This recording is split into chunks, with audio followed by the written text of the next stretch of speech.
and welcome to the Fabled 42, where we build community through friendship, gaming, and chaos. You're watching the Realms of Ukodor, and you can catch us live every Wednesday at 6:30 p.m. Pacific here at twitch.tv/Fabled42. Before we get into today's episodes, we're going to dive into our announcements.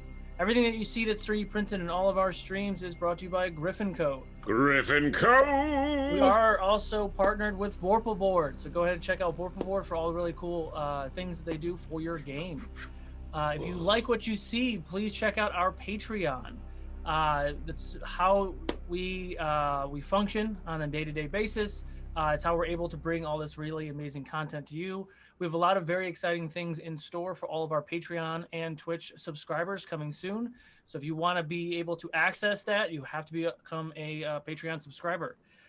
Speaking of, we have the first finale, three-part finale for Wizards of Ukodor on Friday at 6 p.m. Pacific with House Silverthorn. And all three finales are happening simultaneously, and everyone is freaking out. But I'm currently editing the prom episode that we will be viewing as a big viewing watch party on February 21st. Time to be disclosed soon at some point. But we will be watching all three parts of prom, which will be probably about 8 hours long.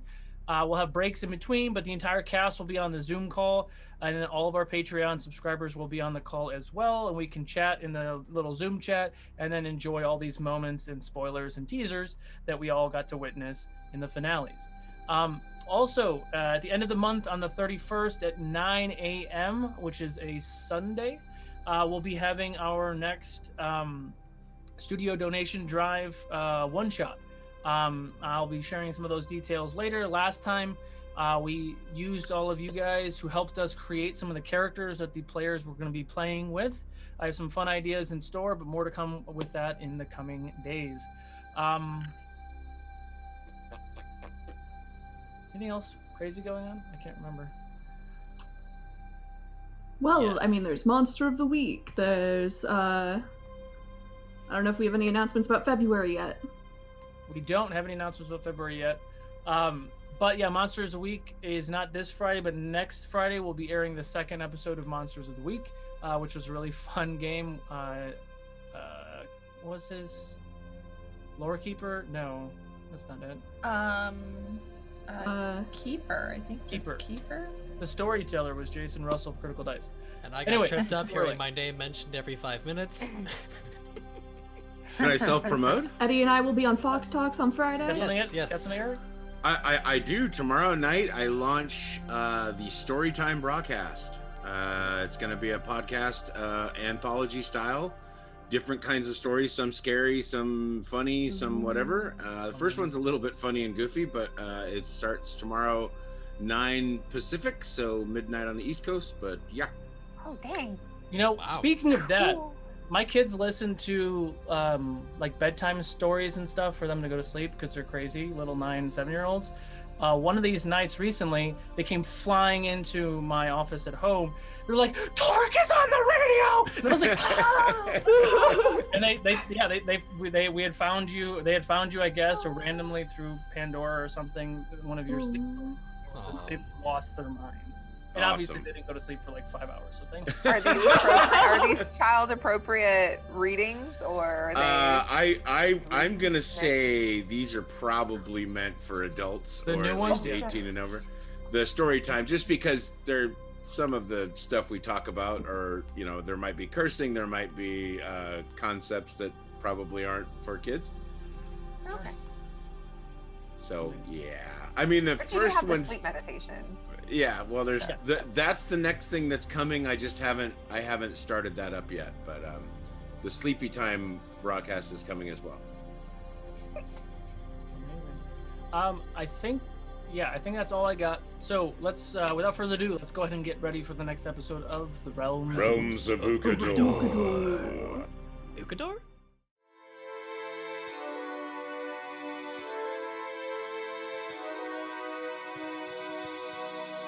Hidden away, a great power awaits.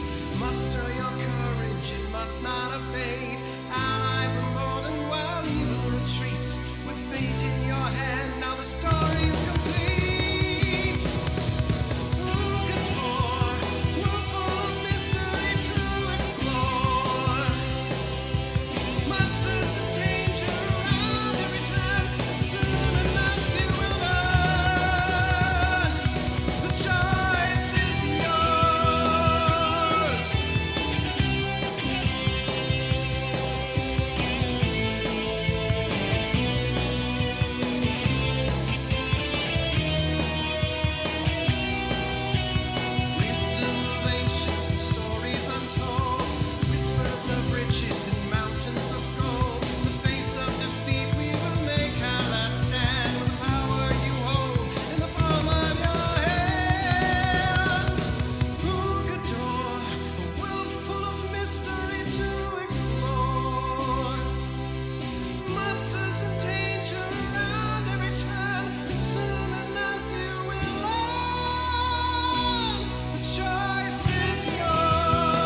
He's still going.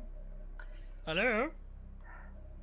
We're back. Brought us back. Yeah, I was. What's happening? Here Can you hear we me? are. Yes, indeed. Hello, everyone. Yeah. Okay. Welcome back. Sorry, I had some audio issues and I couldn't hear anybody. But Oh, I didn't catch that part.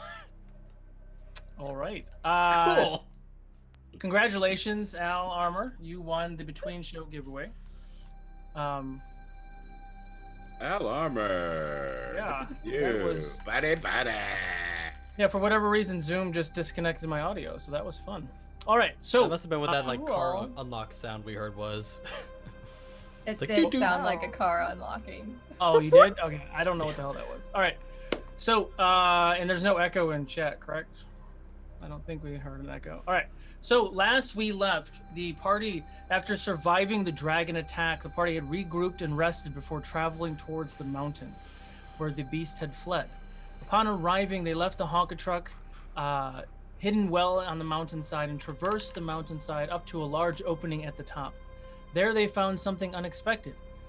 At the opening of the mountainside, they found an interior of a large complex. They began to wonder if there was more to the Artificer's Tower than they had originally thought. Roland, with Eclipse closely behind, began investigating the tunnel. It showed signs of the dragon clawing through the tunnel, but no other traps or enemies. They followed the tracks in the tunnel. Along the way, they found a very large opening on the left-hand side. Peering through the door, they found a workspace. There was dozens of weapons and books and items and things, and everything was trapped. Carefully navigating the traps, the group pocketed several powerful items. Pyriel also found a trapdoor beneath the table, pushing aside the table and opening the hatch. They continued to investigate. Nafako found a journal of sorts, eventually finding the number 4, volume 4 of the Artificer's Journal, and began reading through it. Inside, it described his experiments using Victor and his vampiric curse. Apparently, the Artificer was attempting to give constructs the ability to create life themselves. And as she continued sifting through the pages, getting towards the end of the volume, realizing that whatever outcome the Artificer came up with continued in Volume 5, which was nowhere to be found. The group investigated the room below and found a barracks of sorts with about 10 beds and footlockers, but no sign of life.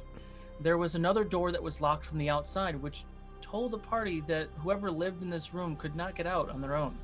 The hatch above locked above, and the door on the outside locked on the outside, which means whoever was in here was not in here by their own free will. They went through the door and they found a long corridor of other rooms with viewing windows, very similar to the one room they were just in. Several beds and living quarters for someone. But there was no life. There was no debris. There were no clothes. There was no signs of struggle. There was just nothing. At the end of the hallway corridor, there was a very large cafeteria. And in that cafeteria, the party noticed there was several small little spider-like construct creatures that were following behind them, cleaning up their dirty footsteps as they walked through the cafeteria.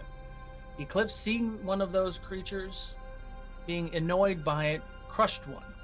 You see bits and pieces of this spider-like construct creature all scattered throughout the room. And then they saw something interesting. In that moment, they saw that the spiders were starting to put themselves back together. And before they could scurry away, Pyriel was able to identify that these were construct spiders of mending. So they not only mended themselves, but they mended their surroundings. The group continued through, looking through all of the rooms and corridors, and Carrick found a very large door that went to an even larger room. And in that room was a very big pile of machine parts, broken pieces of construct, all in a spiral circle, with their dragon friend sleeping on top of the pile.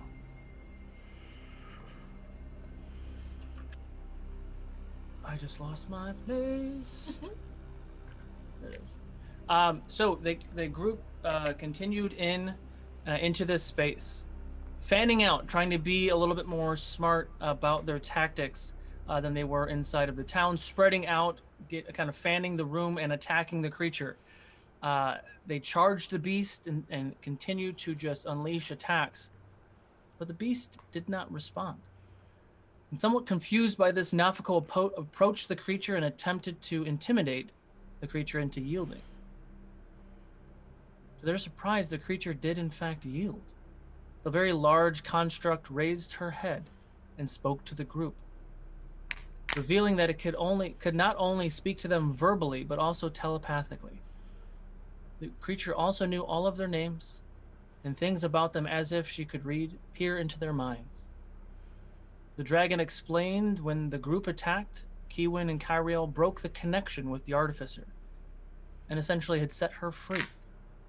She continued to speak with the group, eventually revealing that she was able to create life, showing a very large mechanical egg protected by her wings. Later in the conversation, the egg actually started to hatch. And upon hatching, the creature that emerged from that egg was a regular, organic, golden baby dragon. Completely confused by this and appreciating this life,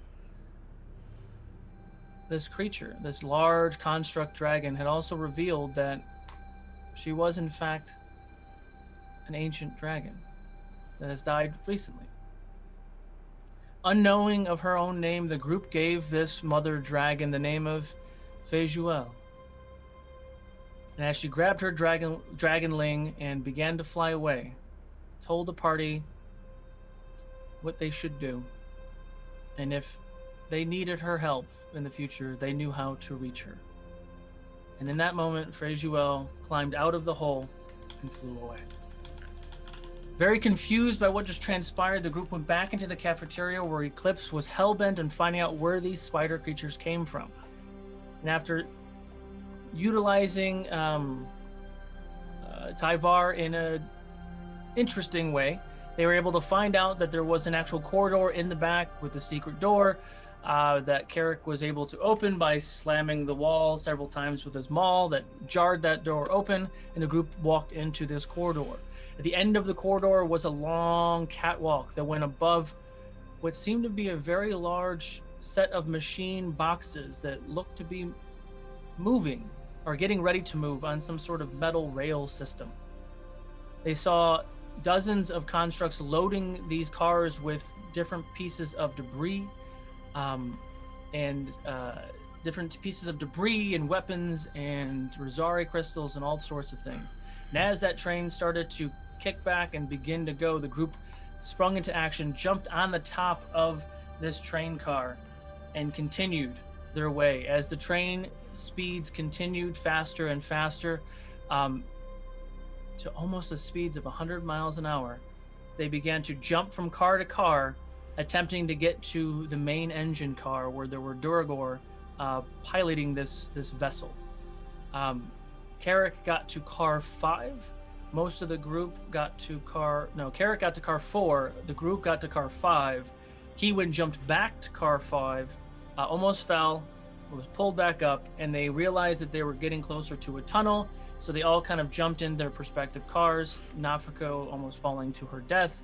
Roland jumping off the train, grabbing Nafako and dimension dooring into the room, into the actual open car, saving her by the skin of her teeth, hopefully earning her trust, maybe not.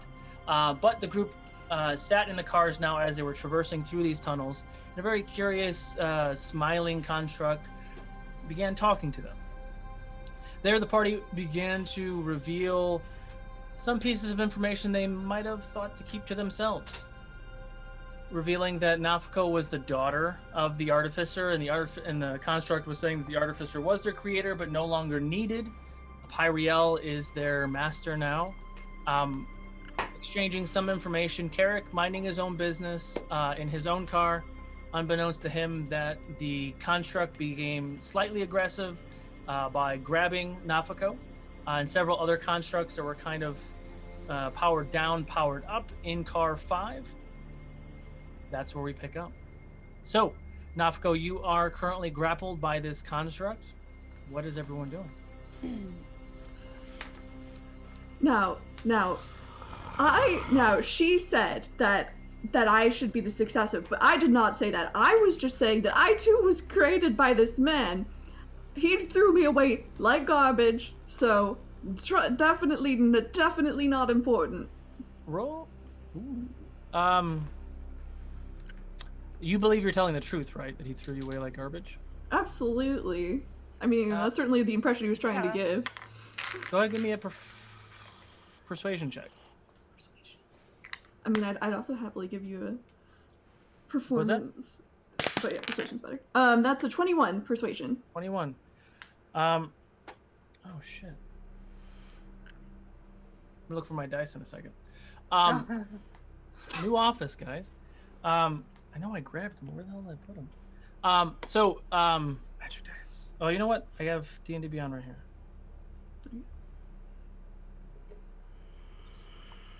It's a good roll. You said 21? I said 21.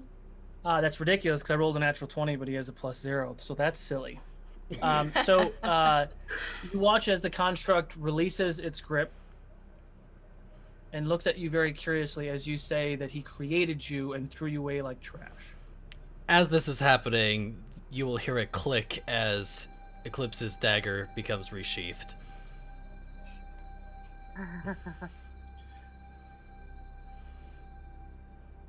So, you are not... I don't remember his voice at all. You are not his, daughter. He created you. Yeah, I'm not his daughter. I mean, I'm sort of his daughter. But he created me.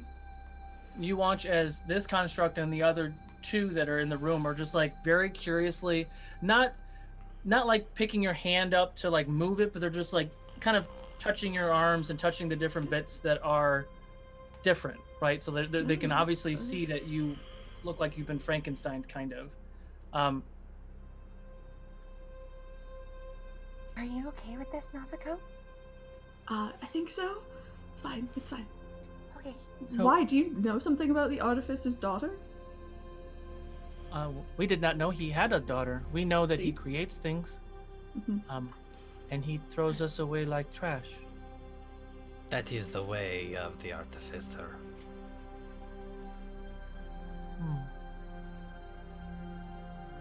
And he kind of sits down. The other two go back to where they were, and they power down. Are you all right? I'm fine, thank you. I'm also okay. Do you have a name? What is a name? No, I have no name. We can give him a name. We're so good at naming. This'll end well.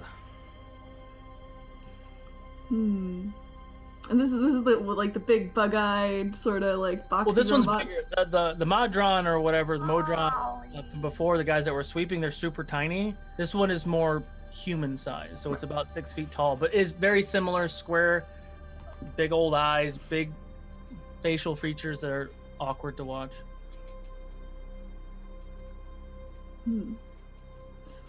But I'm surprised you said he threw you away, because it seems like you still have work to do. Work I have now is because of Pyriel. Pyriel took us and put us to work. So we have a purpose now. Artificer was not happy with what he made, so he stopped using us. Moving from one master to another. Purpose. Don't listen to him. It's great if you feel that your life has meaning. Don't listen to whom? Oh, never mind. If you didn't hear him, it's fine.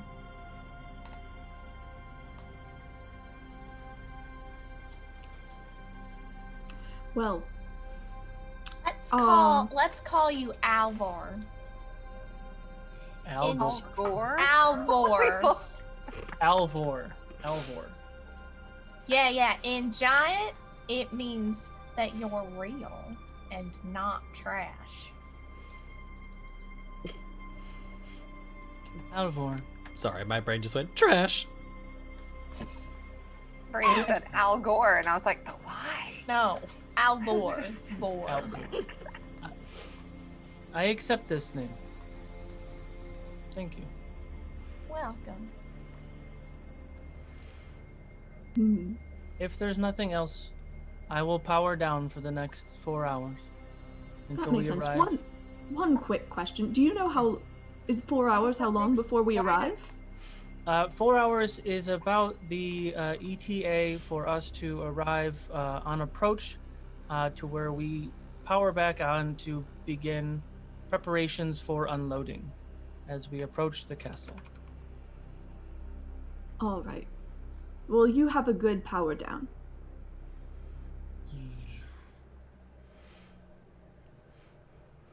Giving a name so freely to one you don't know. Well, they were talking about being cast away like trash. No one deserves to be treated like trash. We still don't know if we can trust them. We probably can if they're serving Pyriel. Seems they're extremely loyal.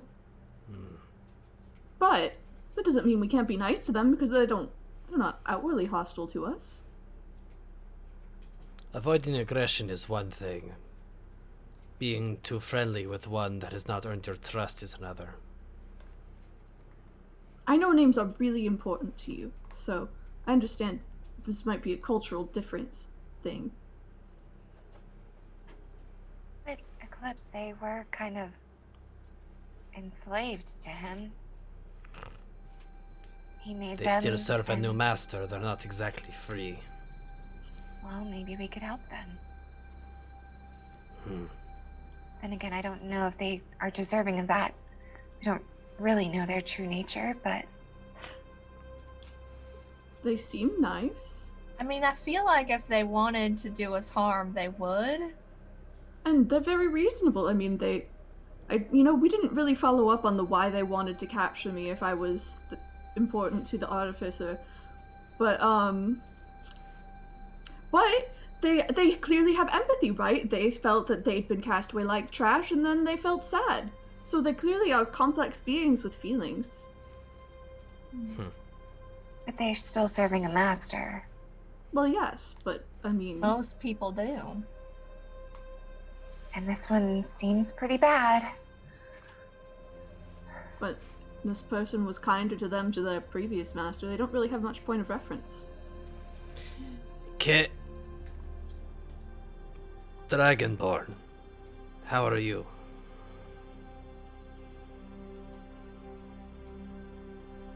I think there's some interference. There seems to be some issue with the earpiece. Cannot hear you. I'm fine. There seems to be no way out of these cars because of the cave. So, I'm just here. Did you see anything before you went inside? I see what the front of this thing is, but I have no idea. I just want to get those Duragar. They're always up to no good. There's no way this is a good thing. Well, for all intents and purposes, we seem trapped inside until, well, we get out of this tunnel. By the way, we're headed towards Pyriel. This is, their train. Wow. Don't attack the robots, they seem kind of nice. That remains to be seen. Unless they attack you first, then, I mean, by all means, protect yourself. We'll see. I guess I'll just sit here getting ready. And Carrick, as Kyriel says that, and you look around, you see that there's probably like 12 powered down constructs in the cell in the car with you. Of course. Yeah, so now slightly more I don't know, paranoid, but just finding a place to sit and keep the gun, the new toys clean, sharpening blades, everything. They seem harmless for now, but just stay on guard. You got it. Anybody got a plan for what we're doing when we get there? Well, This was should not we try exactly and, a thought-out action regardless. should we try and get there, or once we're out of this mountain? I'm assuming we're going through a mountain, given how long we've been in here. should we try and stop the train and maybe make it go back?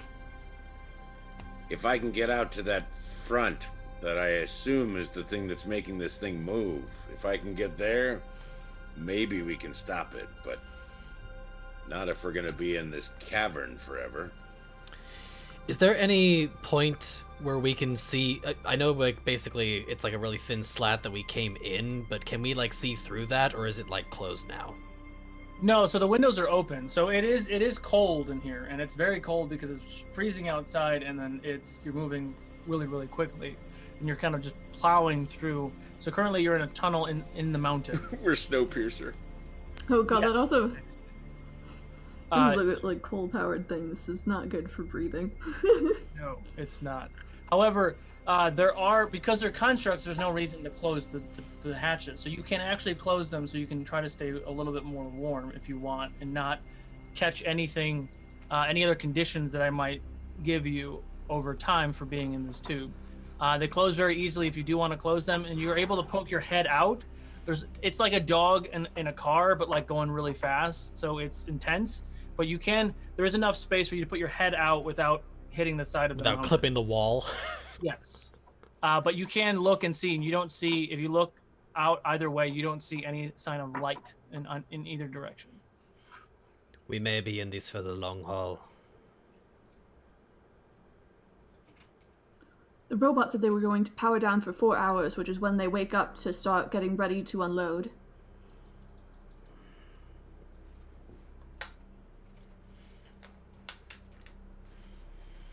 Well, either way, if we get there, we should probably sneak out and not let anybody else know we're here. That seems wise. If that's going to be the plan, it's probably best we make sure that these constructs don't give us away.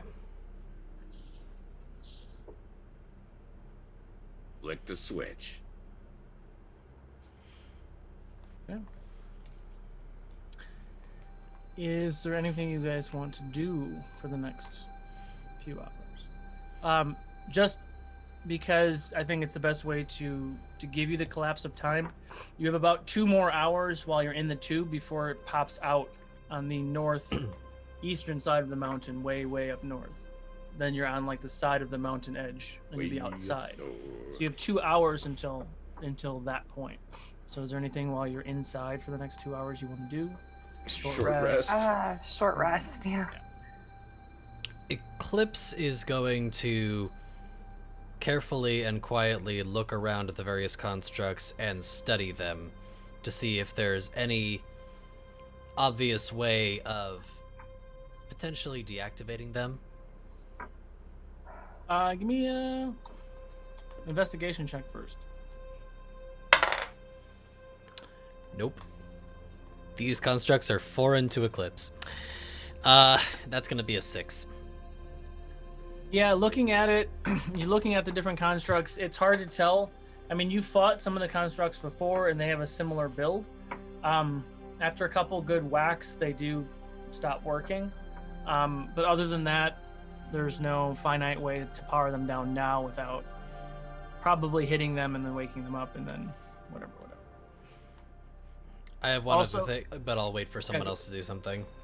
If anyone else has. I'm going to attune to the magic item that I got that I had not previously. Okay. I would be reading my new book. Okay. Oh yeah, I guess I'd also like to look through the Artificer's notebook a little more slowly this time to see if there's anything Lots additional. of time. Yep. Instead of me just divulging tons of information, if there's something specific you're wanting an answer for that would fit in the timeline of this journal, I can give you that information, or we can talk about it offline as well. Either way. Okay. I mean, so obviously, I think, well, maybe not obviously. One of the things that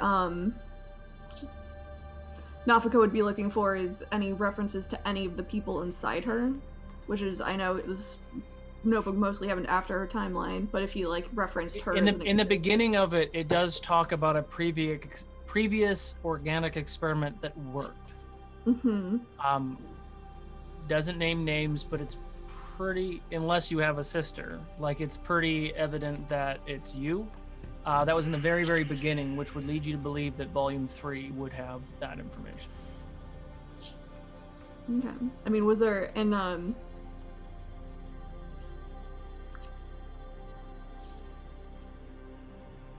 were there any people named, or was it all like? Could she gather any information about the people who were trapped there?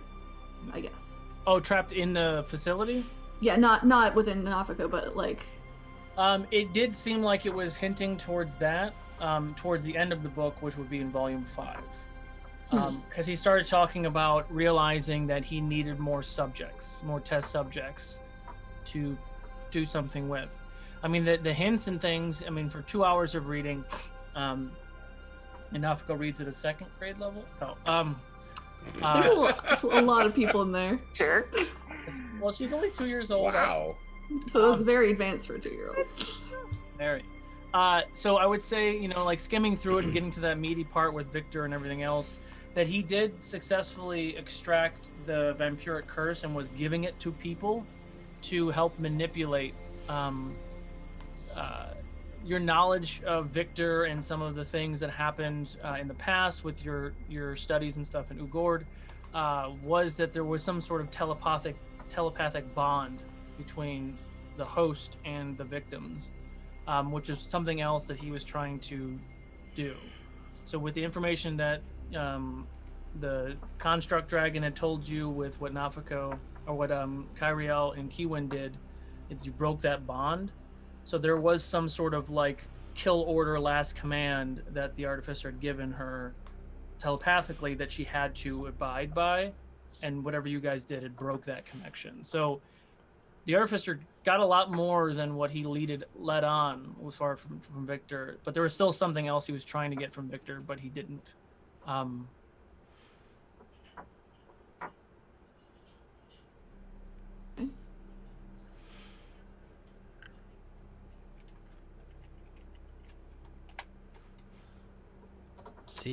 Secret. I was typing in chat because Ronan said, "Damn it, Solo, backspace, and I don't know what backspace is for." So, Kyriel, you're reading your book.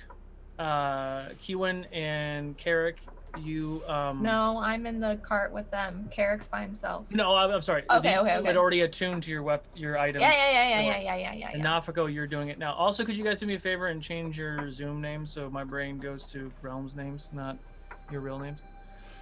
That's what happened to me too. Yeah. I will change mine during the break so that I don't break the stream. Yes, thank you. Okay, so what's everybody else doing? Short rests? I want to send a message to Knack. Okay. So I'll try and get as far away from my brother as possible. And I'll just like go into the corner and just like I'm like, "Hey Knack, hope you're doing well. I rode a mechanical dragon and now I'm on a moving cart. It's going real fast." That's it. Hi, Ch20.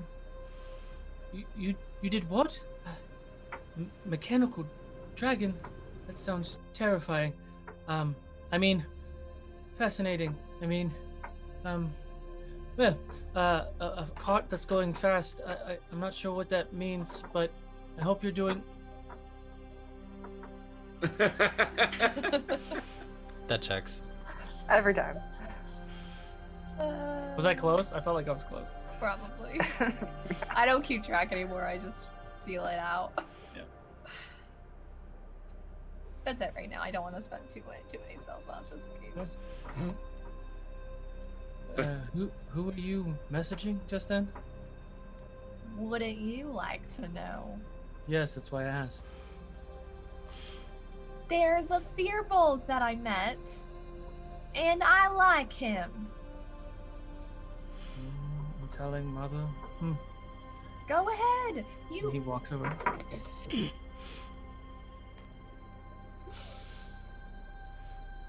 I'm gonna sit down and face the corner, super embarrassed. Anyone else doing anything? Eclipse, you had said you were doing something else? Yeah, I just wanted to make sure I gave everyone else a chance to do anything before I just kept doing things. That sword that I acquired, did it happen to come in a scabbard? Yes. So Eclipse is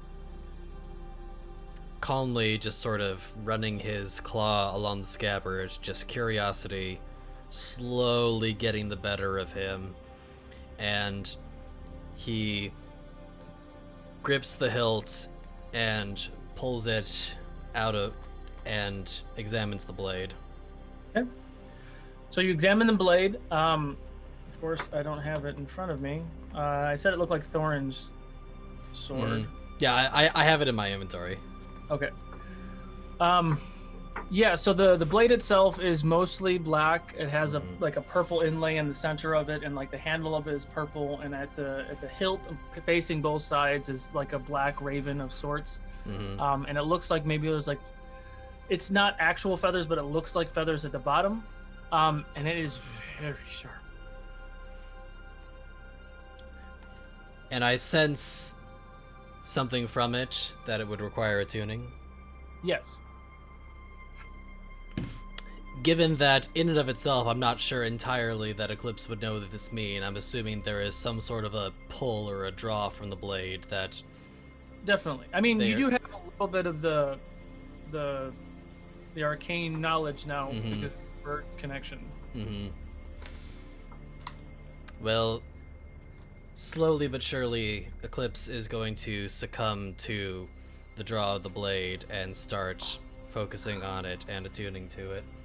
Okay. So you take an hour to attune to it. I don't know if you have enough slots. If you do, great. I let go of one of my other ones. Got it. Did I identify this? Did I identify it? What if it's cursed? Oh, so excited. Okay. I mean, you can identify it now if you want. No, I have no idea. I have no reason to. He likes it. He does? No reason to unless he asks me to. Yeah. So, in Eclipse, everything that you see in there is yours for the taking once you have attuned to that ridiculous sword that I made.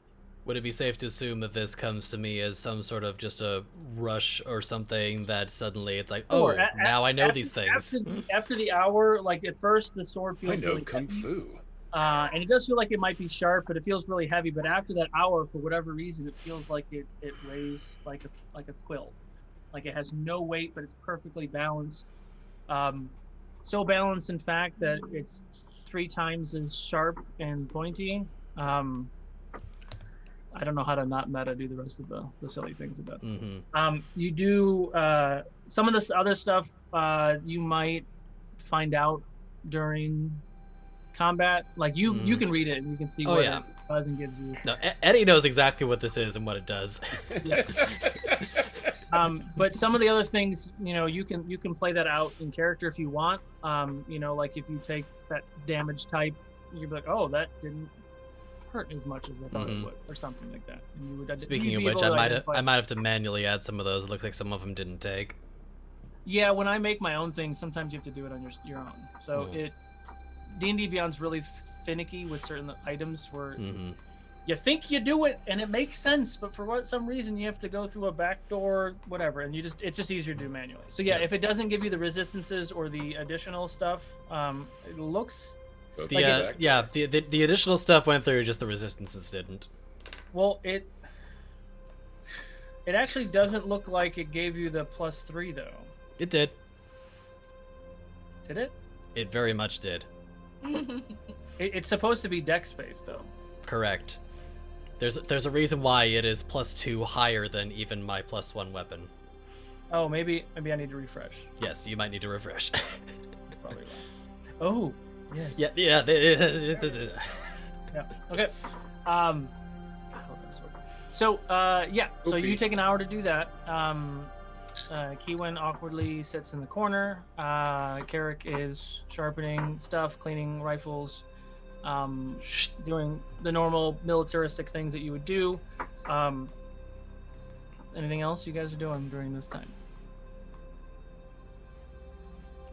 Any information in that book that could prove useful? Oh, Yes. okay. If I can Which ask book? one. We're both reading books. Oh, you're both reading books. Yeah. Sure, who are we talking to? Probably This not one was me. this one was directed at Nafiko. Can I ask one more question about? Yeah. Is there anything about Pyriel in this journal? Yes. It talks about Pyriel quite often. Always refers to them as them or they. It doesn't. The artificer never uses any other names than that. Every time that Pyriel is mentioned, the artificer has something bad to say, like I'm only biding my time until I can overthrow them or spoil them or whatever. It does talk about the castle in this book. It does talk about the castle being far, far in the north in the center of the rhyme. The rhyme you all have heard is the Endless Winter. It does talk a little bit about the artificer helping create the device that causes the rhyme. But what that device is or the location is not mentioned. It just talks that the artificer did create it and it is somewhere in the castle. Or near the castle, I guess is a better way to say it. But it does talk about Pyriel being there and that being their base of operations.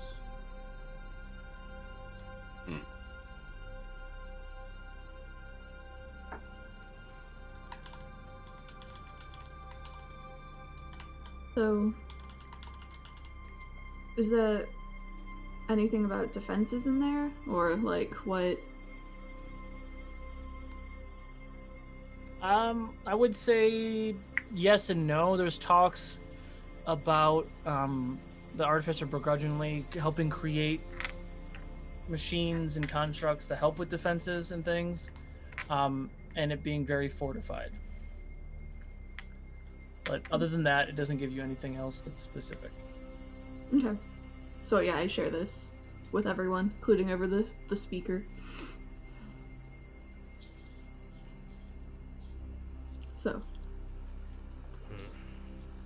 So, probably more of the same, like in the tower, maybe?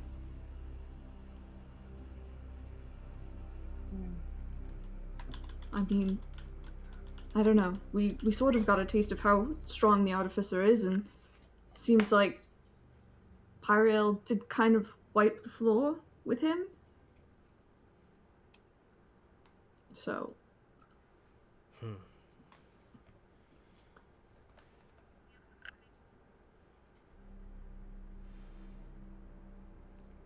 Anything in there that could suggest how the artificer might come back? Is there? Or how he came back? How he came back from where? From when he stabbed himself to death in front of... No, that wouldn't be in here. No. Nope.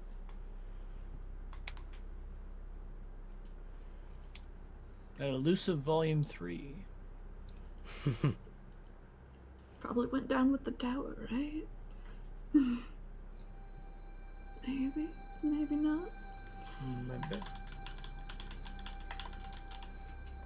Eclipse, is it terrible if I kind of wish he isn't dead? Why would you want them back? Well, to be honest, there are a lot of different answers going through my head. Some of them are to kill him myself, and some of them are to yell at him. I mean, I don't really want him dead, or alive.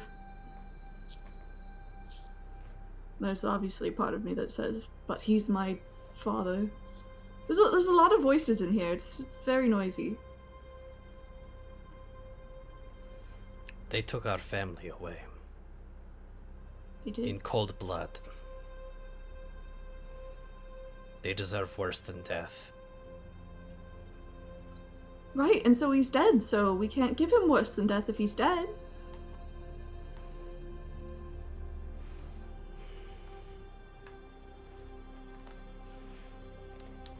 It's The not world's a a rational better place feeling. without them in it. That's probably true. It's not a rational feeling. It's just a feeling.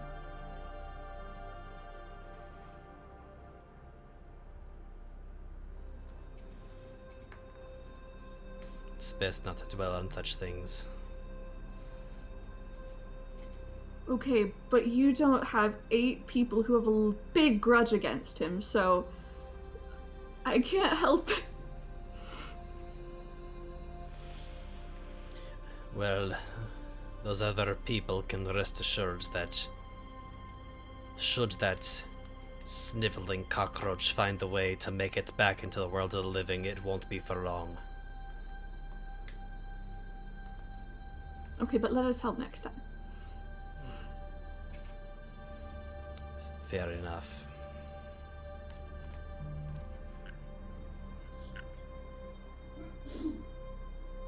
Bless you.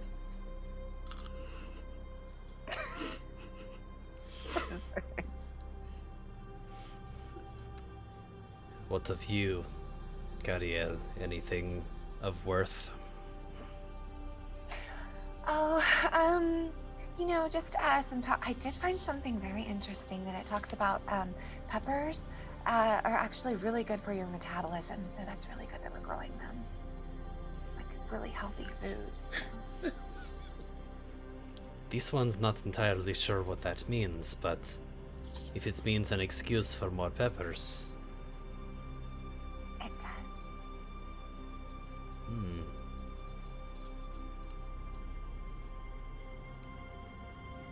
Hmm.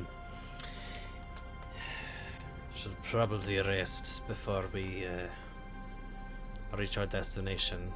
Don't know what's going to wait for us.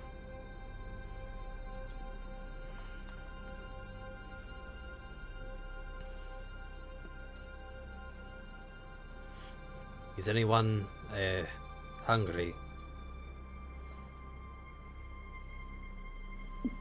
A little bit.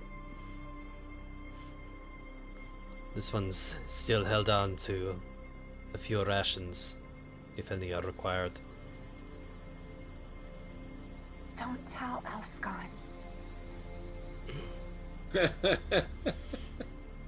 in my necklace. Oh, I was just gonna say, did he actually thought come he with could us? I hear thought he stayed in the No, Yeah. he's in the Just- necklace. Just a general caution about food safety. Put all of your food in Elskon safe bags. Tie them up in a tree. And Oh. treat them like people. If they would like one, this one's happy to share, but they get one. No. He's got plenty of food in the necklace. He does not need to eat food out here. No matter what he says. So Eclipse I'll will share a meal with you. pass out rations to everyone who wants some. Which sounds like everyone, except for Carrick, who's not here. Okay. Starve! Don't starve.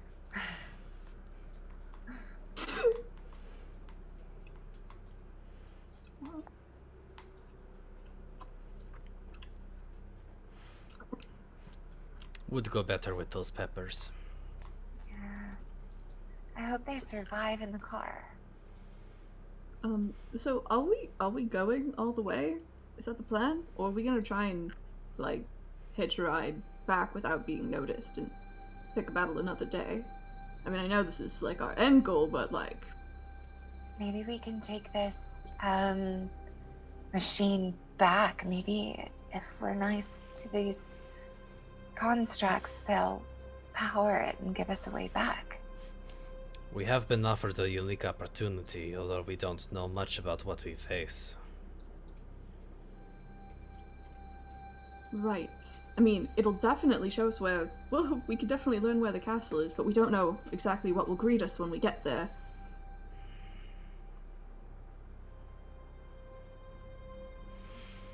What will the Dragonborn do? They seem pretty intent on dealing with what's at the front of the train. Am I hearing this? Yeah, I'd assume we're trying to Your okay. wake. Include Should you. probably just mention it for a podcast. Yeah, I was Yeah. drifting in and out of sleep. Wake up, Derek. That was actually quasi intended to be quiet, but sure, let's just say it went to everyone. Oh, okay. just in case the Dragonborn is being a bit brash. Well, it seems like if we can get up there and stop them, maybe we can stop this whole thing of cars from moving. But then we'd be stuck out in the middle of wherever this is. Once we handle them, we control whatever this thing is. Do you know how to drive it? Well, can't say it's something I've even seen before, but why not? I mean, Kyriel, you figured out the Honka truck really fast, so maybe it'll be just like that. It's Not outside the realm. I think I tried to identify. No. I don't think you did. The train's The also made of train. Rosarium, right? Train's also Rosarium. Yeah. Oh, I was gonna electrify it. That's right. I was gonna use shocking grasp on it. And, Yeah. but you can't do that. So, your plan is to disembark your current car, continue to traverse to the engine, kill the people driving this thing, and stop it. And then what? And then go back, right? What is the grief with these, what did you call them? Duragor?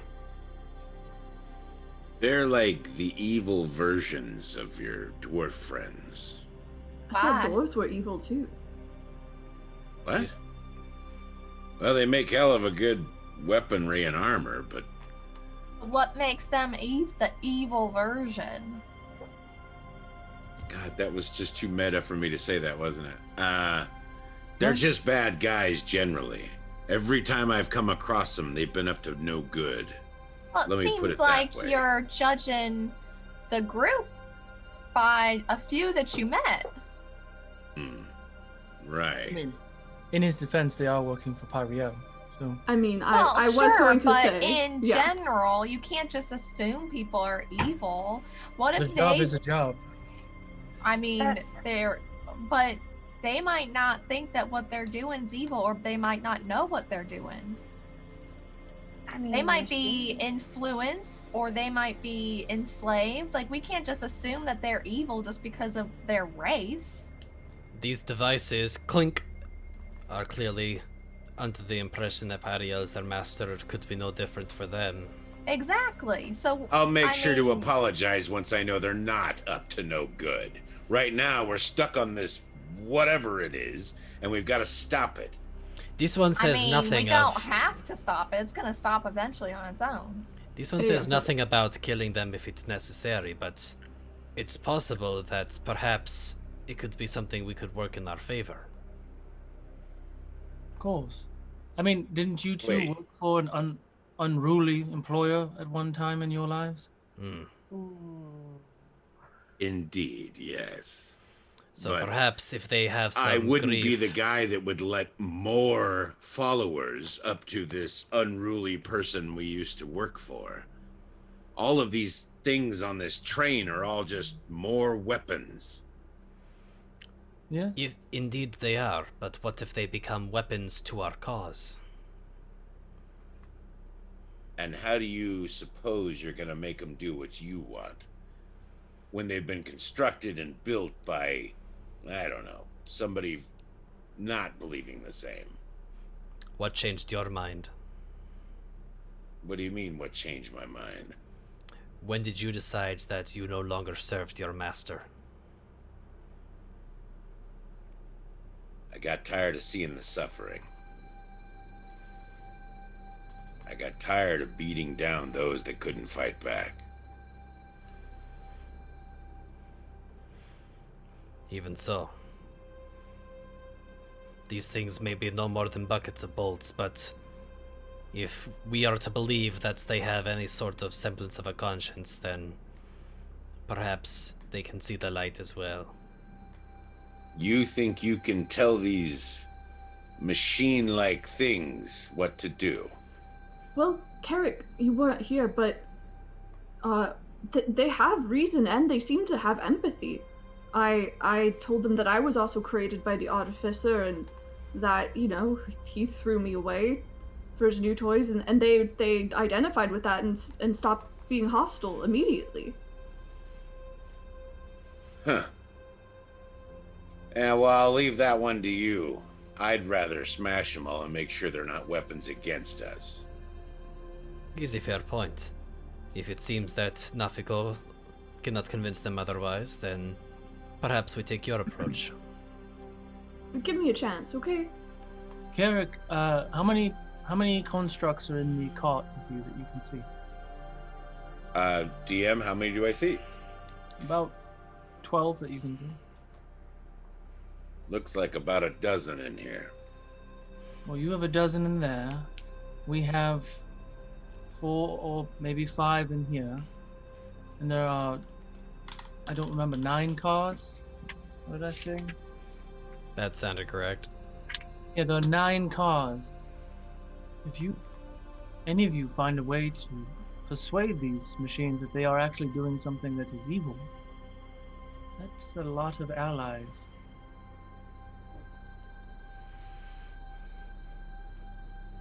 This seems like something that follows towards the one who sees the good in others. All these machines. Seems like we ran into somebody already who controls all these machines. They are no more. Sure. Where do you think we're going? The boss of that thing. Well, True, but they had a falling out. yeah. But I guess what's the purpose? Is the purpose to stop these supplies from fueling and powering whatever Pyriel is doing, or is the point to stop Pyriel? Well, let's The only see. way we're gonna These are in the get service of Pyriel, apparently. So, I don't know. Cleanse the realm from all of them. That's my plan. Kai, what were you saying? I mean, that's the only way we're gonna get out of here. This place, and that's the only way we're gonna stop what's going on to all these people, this land. If they're what's controlling it and they're what's causing this, we have to do something. Yeah. Yeah, we have to do something with Pyriel. The constructs, the Durgar, any other creature that is under their control has nothing to do with it.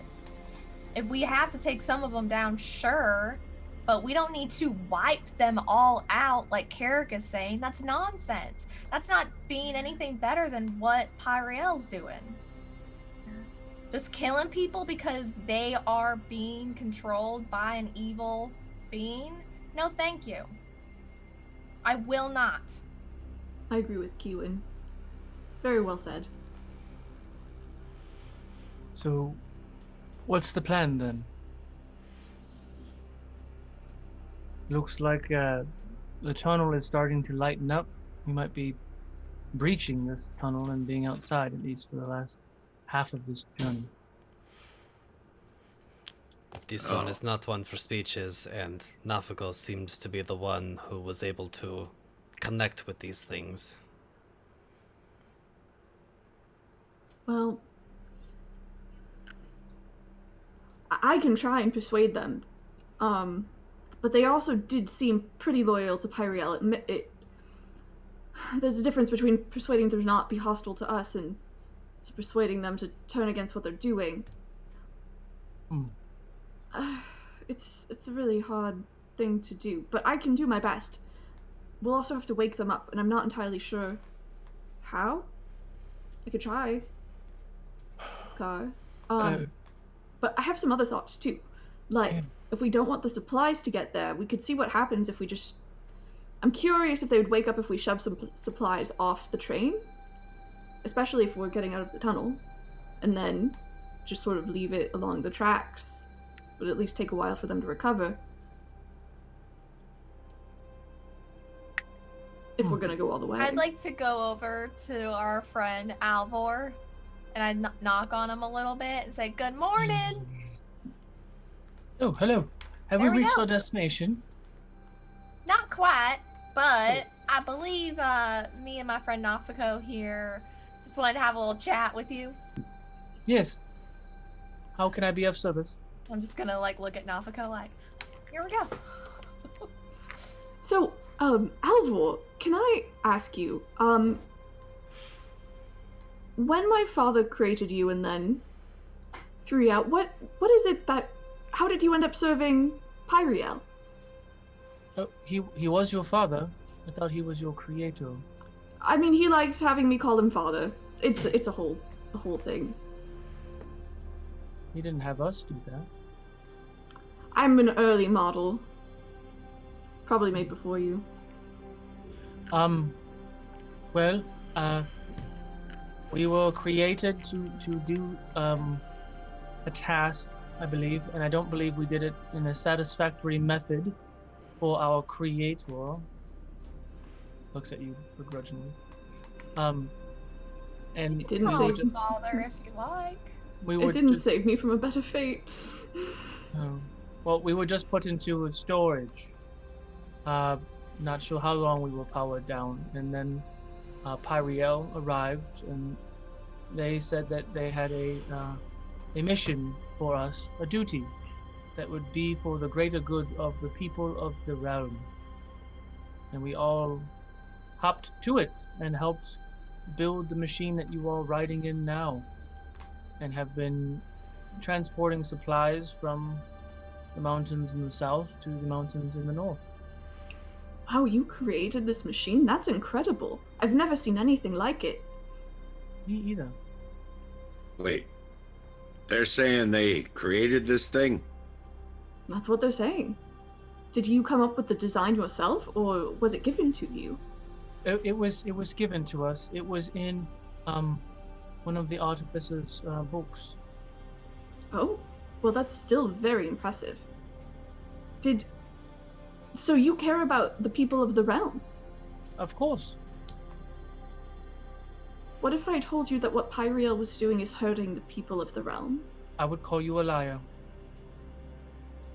I understand that, because you've only seen what from Pyriel's perspective. We saw the assassins that she sent kill so many people with these ice daggers. And the weather is keeping people from being able to grow food and travel and see their loved ones. I thought the people of this area liked the snow. Not all the time. This snow has brought nothing but death. You see, like, it does have very, very awkward facial features, and you see it that it's always like talking and smiling, and it definitely looks like it's kind of frowning, and eyebrows are up, and it looks very confused. You see, you might not understand because you're not organic like I am. Even though we were both made, but the cold hurts things like us. We can't live without it, and we have to eat things that can't live without it not The sun. snowing. The people need sun. So what you're saying is that Pyriel has been lying to us all this time. It sounds like they have been, yes. Roll a persuasion check for me. An Does she advantage get- because we're all Does helping? she get advantage? Because we're all helping? Alright, well, it's a 22 without Oh, okay. advantage. Oh, So, I rolled it. I found my dice and I wish I didn't.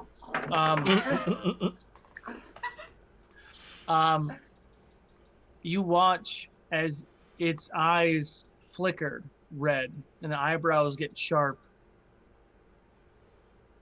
Pyriel has been lying to us this whole time. Carrick and everybody else, all of the constructs in both cars all power up and stand up. So Carrick, you see 12 constructs stand up, eyes red, eyebrows sharp, Oh, God. staring.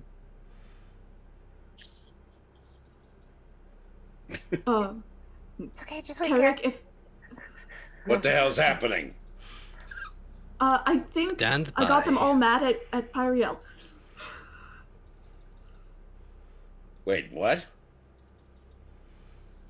They might be our allies. Just hold on. Don't do anything crazy. Or rash. And you all see like glimpses of sunlight kind of peer through the doors. I'm assuming you shut them so you'd stay warm. So you have popped out of the tunnel at this time. So it is bright. It's jolting. Get some snow. Tastes good. Now I imagine am that making full my dragon way boar out. muzzle with the tongue lolling out as you Yeah. stick your head out. When the mountain cracks, the hammer can fall. Until then, the dove flies. Love the moment we're all like, "What the? Oh!" Thieves can. Thieves can. So where did you say that to? And you see this. There it You goes. see Alvor just.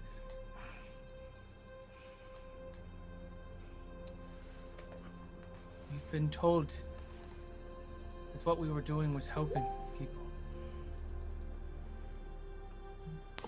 People in need. And you say this is not true. We will destroy them. In that moment, I need everyone to make a dexterity saving throw. Oh, good. I am so glad my dex was put up to a 19 because of this necklace. By the way, everybody who is watching the chat, we are 12K, what are they called? Points? Oh, channel points? Channel points. We're 12,000 channel boost. points away from our Boost This Stream challenge. We're trying to get to 42,000. We're at 30. Keep sharing those points, please. Oh, use channel points? Mhm. Yeah, there's new I think Twitch you have a cap of challenges. 2,000. I got a 7. 7? Okay. What everybody else get? Total? Yes! Well, Oh, okay, if you're dear within God. 10 feet of me, and I think you probably are, you get a +4, which probably won't. I don't know if that'll help, but I have an 18. 10. 18 then. 15? Okay. 10? 18. 18. Dirty 20. Dirty 20. If I do indeed get that +4, that'd be 25.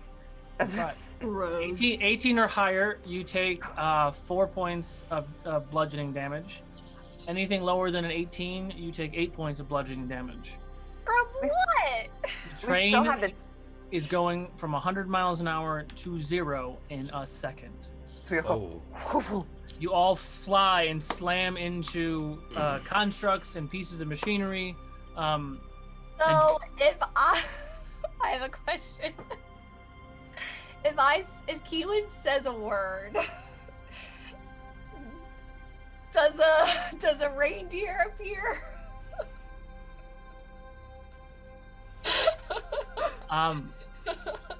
Is Kewen saying fucker or fuck? I feel like she might have said. I mean, I imagine she's like going like face first into like metal, and it hurts. Okay. So she went, fuck! So what does Kewen say? Fucker. So as you all slam into things, you watch as this giant reindeer, huge antlers, just appears in the space. There wasn't a lot of room in here, and this Yeah, is very please tell large. me this thing doesn't crush me. It doesn't crush you, but I'm sure it scares the shit out of you because it's Yeah! out of nowhere. Why of all times are you to be uttering this word? It hit me too. It hurt my head. I hit my head. Put it away. There's no Okay. room in here. Give me a moment. I need to say hi to it. I want to remember what I named it. Vaughn. So, Hi, Vaughn. Give her a little pet. what'd you call her again? Vaughn. Vaughn. So as you all kind of recover and you're rubbing your faces and kind of standing, all the constructs that like haven't moved. They're like anchored to the ground. The eyes still red. Vaughn, you gotta go. And I'm gonna drop Vaughn. You know what? Put her away. And how do you put her away? Oh, I have to say it again? Yeah. Oh, Kiwin hates her life. I'm gonna whisper in Vaughn's little cute reindeer ear. Fuck her. And as she poofs away, Roland's face is like right where she was. Get out of here, Roland. Bravo, sister. Bravo. On what? Hitting my head? Am I bleeding? You're fine. You're fine. No, I'm not. Something's wrong with me. Yes, you summoned a reindeer in the middle of a crowded car. Albor, are you okay? Yes, I'm fine. I What stopped the happened? train. You stopped the train. Oh, that's good. I think. Oh. Maybe a little slower next time. Yeah, I got a bump on my head now, and I said a dirty word. I don't understand. Well, What was the plan exactly? Are you asking me? You just Why? stopped the train. You said you wanted to stop the train, so we stopped the train. Did we say we wanted to stop the train? Did someone say stop I'm- the train? I'm crawling through constructs and whatever else crashed upon me, and I'm getting out that window and heading for the engine. Easy enough. Are you Carrot, telling us you're doing that? Did you tell us? Here's a fun question, Carrot. Are you afraid of heights? no. No, they're actually blue. What? What?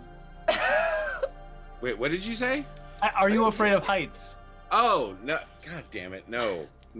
I thought you said something about did I have red eyes, and I was like, no, they're blue. I still want you to make a con save, but the DC's lower. Okay. Oh God, are we like on a track that's like suspended really high or something? That's 17. You lucky bastard. So 17 was the DC. So as you climb out, you realize that you do not see the bottom. Oh, okay. So I go. So "Oh!" this track is suspended on lots and lots of Pilasters. whatever the hell they're called, and this Pushbacks? track is literally like almost like suspended in space. The mountainside on the right-hand side of the tracks is very far away. You could see it. You see that it goes down, but you don't see, like, you see clouds and all sorts of stuff. But you look down the left side where you're climbing out of to get up, and you see that you don't see the bottom. So Yeah. it goes down for like 500 feet and then nothing. Be careful if you climb out. As I climb up to the top, I'm letting them know that there's Okay. issues. Are you still car planning on going forward- to the front? Well, it's stopped now. Of course I'm going to the front. Give me a athletics or acrobatics check, Garrett. Please don't get a 1 while you're on top of the train by yourself. I like the warning there. That was Don't great. do that. Don't do that. Whatever you do, athletics would be an 18. Okay. Easy enough. So, Carrick, the train is stopped. You're pretty confident that you're not afraid of heights, and you easily hop over to each car. You get to the engine car, and you swing in, and you see that there are 2 Duragor that are currently being held by 2 constructs, and there's another construct standing there as these 2 Duragor are being held captive. So I'll jump down to the sort of platform where they are, and then start laughing and put my maul and gun sort of over my shoulder. Nice work, boys. Do you What are see you doing? anything?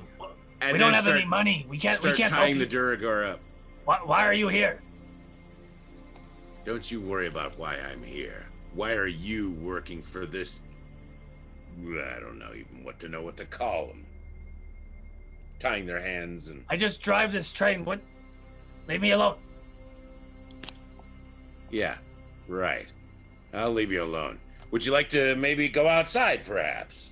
and like drag him over by the I'm right here. sort of dangle him out there. Nope. He puts all his weight in like his feet. Nope. What's the matter? You don't like it out there? This is a terrible place to stop. Yeah, well, it's a terrible place to be. And then I'll throw him back inside, as long as he's tied or whatever, next to his compatriot. Sure. All right, so we've got control of this thing. So the question is, do we go back, or do we charge in with our new friends? It sounds like our new friends might be a very valuable resource. What else can you tell us of your former master? What are you asking about the artificer? Do you still serve the one who lied to you? With the information you have given me, and I have no reason to doubt your trust, no, we do not. So what can you tell us of them? Of Pyriel? Hmm. We never really have spoken to Pyriel. We get commands from the control center. Is that where this goes? This train goes through the several layers of walls and defenses of the castle into like the main storage center of the compound. We unload and then we turn around and go back. There's an engine car in the front and an engine car in the back. What happens to the cargo when it's delivered? Other machines and figures and things take it and do something with it. Ones that you can communicate with. Some not nearly as sophisticated as our models, no. They are more extensions of the control center, much like the defenses on the perimeters. Would they be aggressive if others like us were to show up unannounced? Absolutely. Killed on sight. Any countermeasures to this? Have you I ever do brought not prisoners? We have brought prisoners to this compound, yes. You were going to take me as a prisoner when you thought I was the artificer's actual daughter, who might be important. What would you have done in that case? Well, in that case specifically, we have been given an order from the artificer specifically, which was handed down from Pyriel, that if the location of the artificer's daughter was found, that any machine should bring that person to Pyriel directly. Huh. Weird. What are I you imagine there's thinking? no explanation as to why that is. Why? What? I'm guessing it was just an order and they didn't really explain the significance or anything. No. We don't really ask questions. We are given tasks and given reasons, and we process them and carry them out. Well, that's interesting. Are any of the crates around here big enough to hide a bunch of us together? Sure. You have to be careful because some of the crates are very explosive, but some others are large that we could potentially move supplies from crates and place you in to replace the supplies taken. Because they wouldn't inspect the crates, like they don't open them there, right? They move them somewhere else?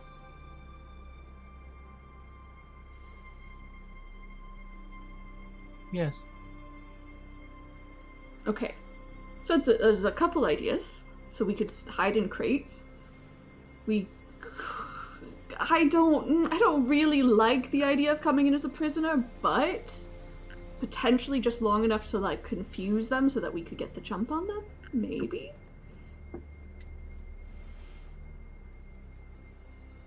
What are you thinking? This one has no intention of being put in a box. So you'd rather come in as a prisoner? Oh. Tell me more about these containers that are explosive, you said? Yes, Rosari crystals, however, are very, what is the common word? Unstable in their current status. We're They are lucky they in didn't car explode. 1 and 2. Say again? We're lucky they didn't explode when you stopped the train then. Oh. Did not think of that. Could have been a very quick way to repeat the incident at the tower. Hmm.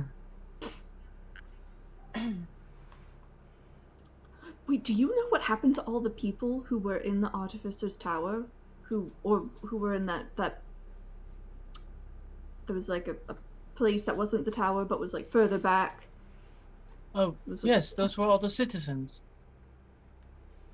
Oh, okay. And do you know what happened to them after the tower got exploded? I believe they moved before the tower was exploded. Okay. Good to know. Wait, so they knew the tower was going to be exploded? Well, we did see all those people inside the tower, right? So maybe those were the same people? Some of them? I don't know.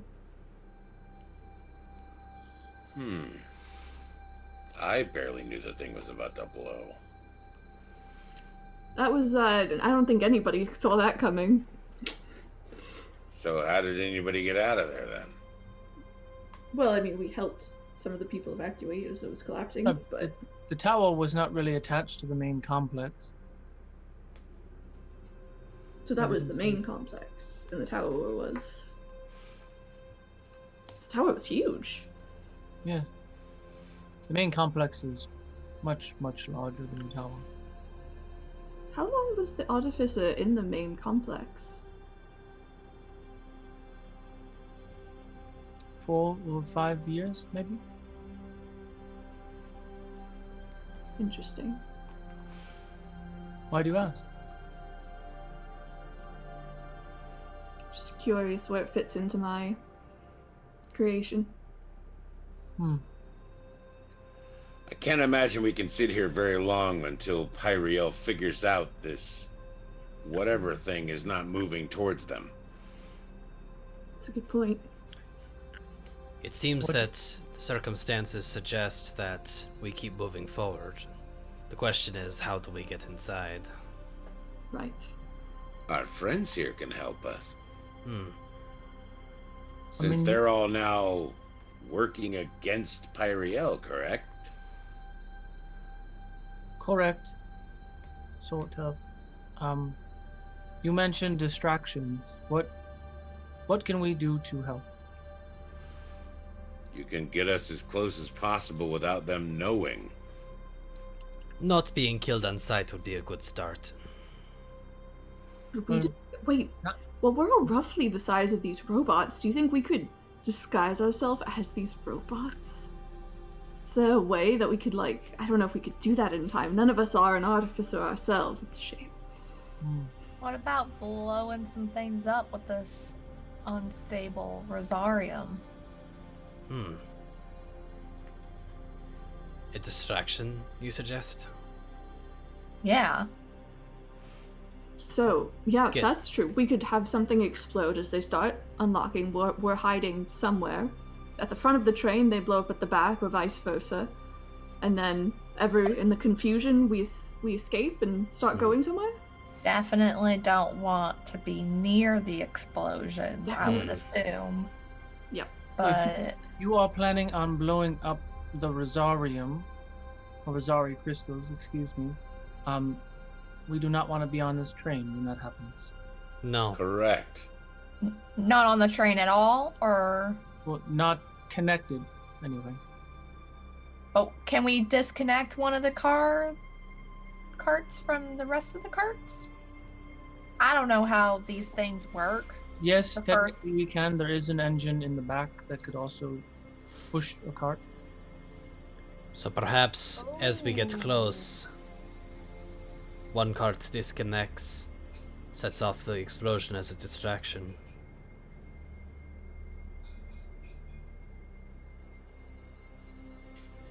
Or we go on the last car and disconnect ourselves from the rest of the train and blow the whole thing up in the Send the thing in to the end of its run as fast as possible, no stopping.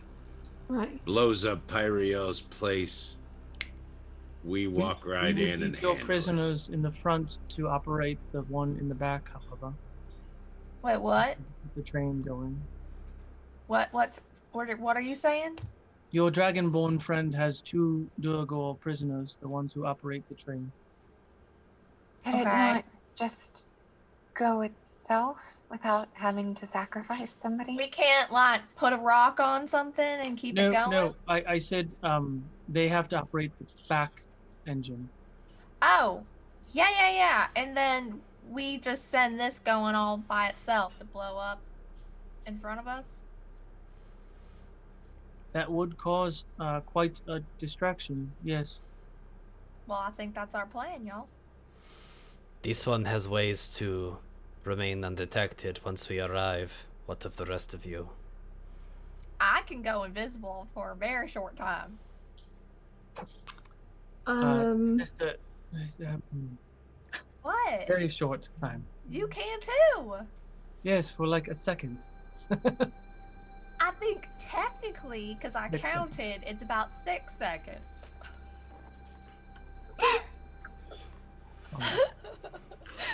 Meta. So, Meta, what is your plan? I think we're going to detach the cart in the back Okay. away from the train to be safe Send with our everything else. Durgar drivers.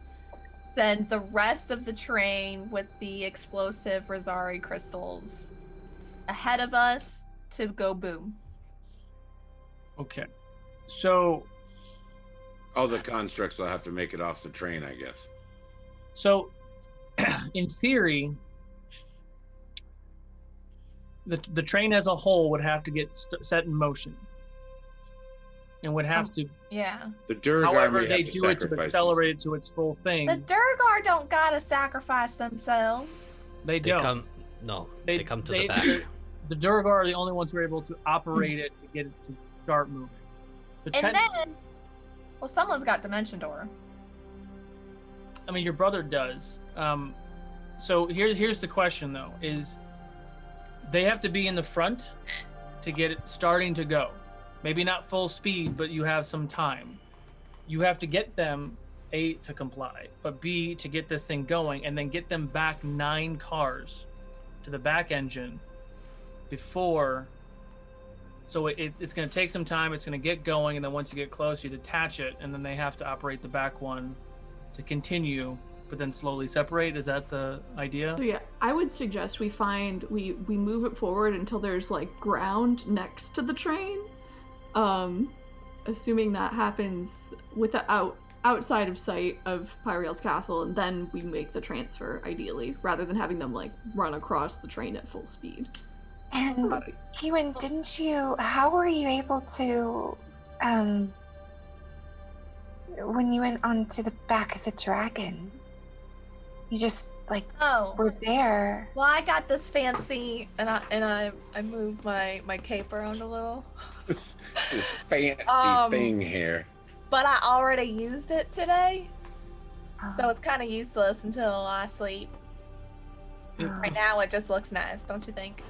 if you're referring to, I can do that same spell. Oh, like with what you did when you saved Navigo. That was Yes. really cool and really reckless, but really, I owe you my life, and I won't forget that. I was reckless for jumping off to catch you, or you were reckless for falling off a train? Hey, we all had to get inside the train. It's my bad. I could have died, and I absolutely owe you my life. I'm just really glad that you didn't die with me. That's what I'm saying. I think we can all agree we've all been a bit reckless in the past few days. I do have the ability to do that spell one more time. So if what you're saying is we get the train to land, we have our nice Durgor friends, start the train in motion, we come off, and you want me to teleport him to the back? Is that the plan? Yeah. If you could do that. It's terrible. No, you can do it. I think it'll work. You got it. Roland's like the bravest person I've ever met in my entire life. He did jump off a train to grab me, and then do that magic while grabbing me and falling in the air. Every single time I hear a scary noise outside, he just charges out there to take care of it.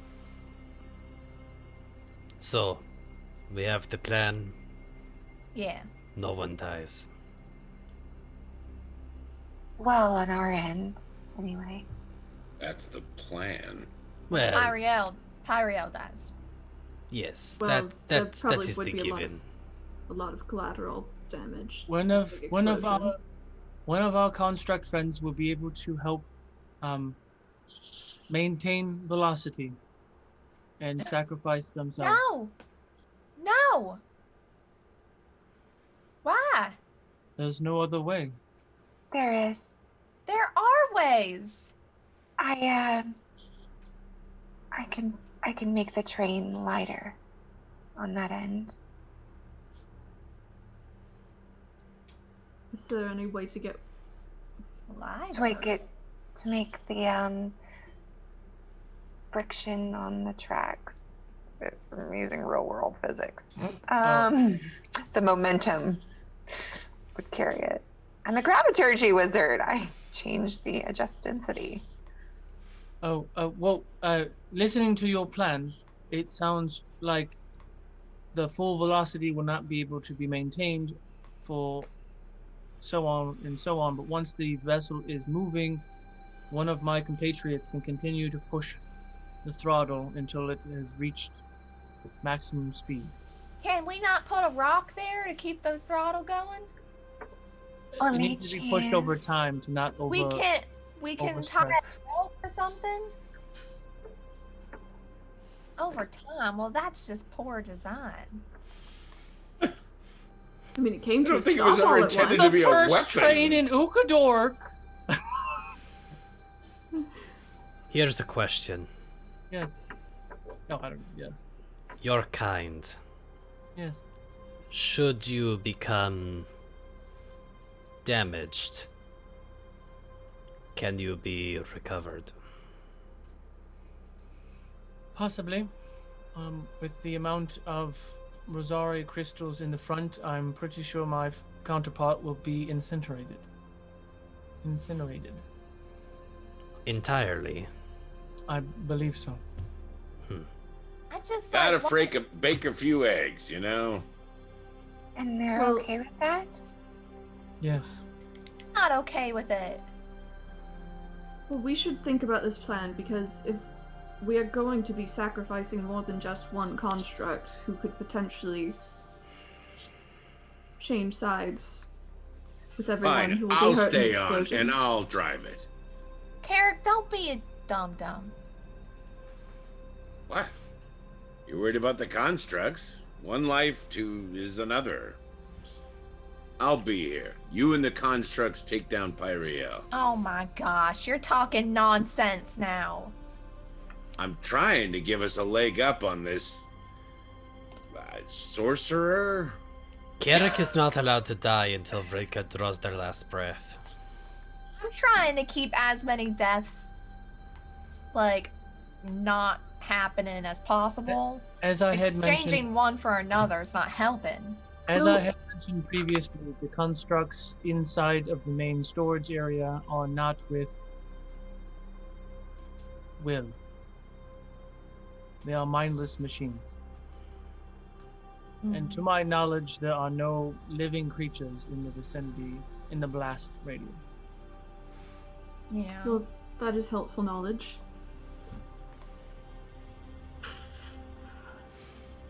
Wonder if that's why he shut you away.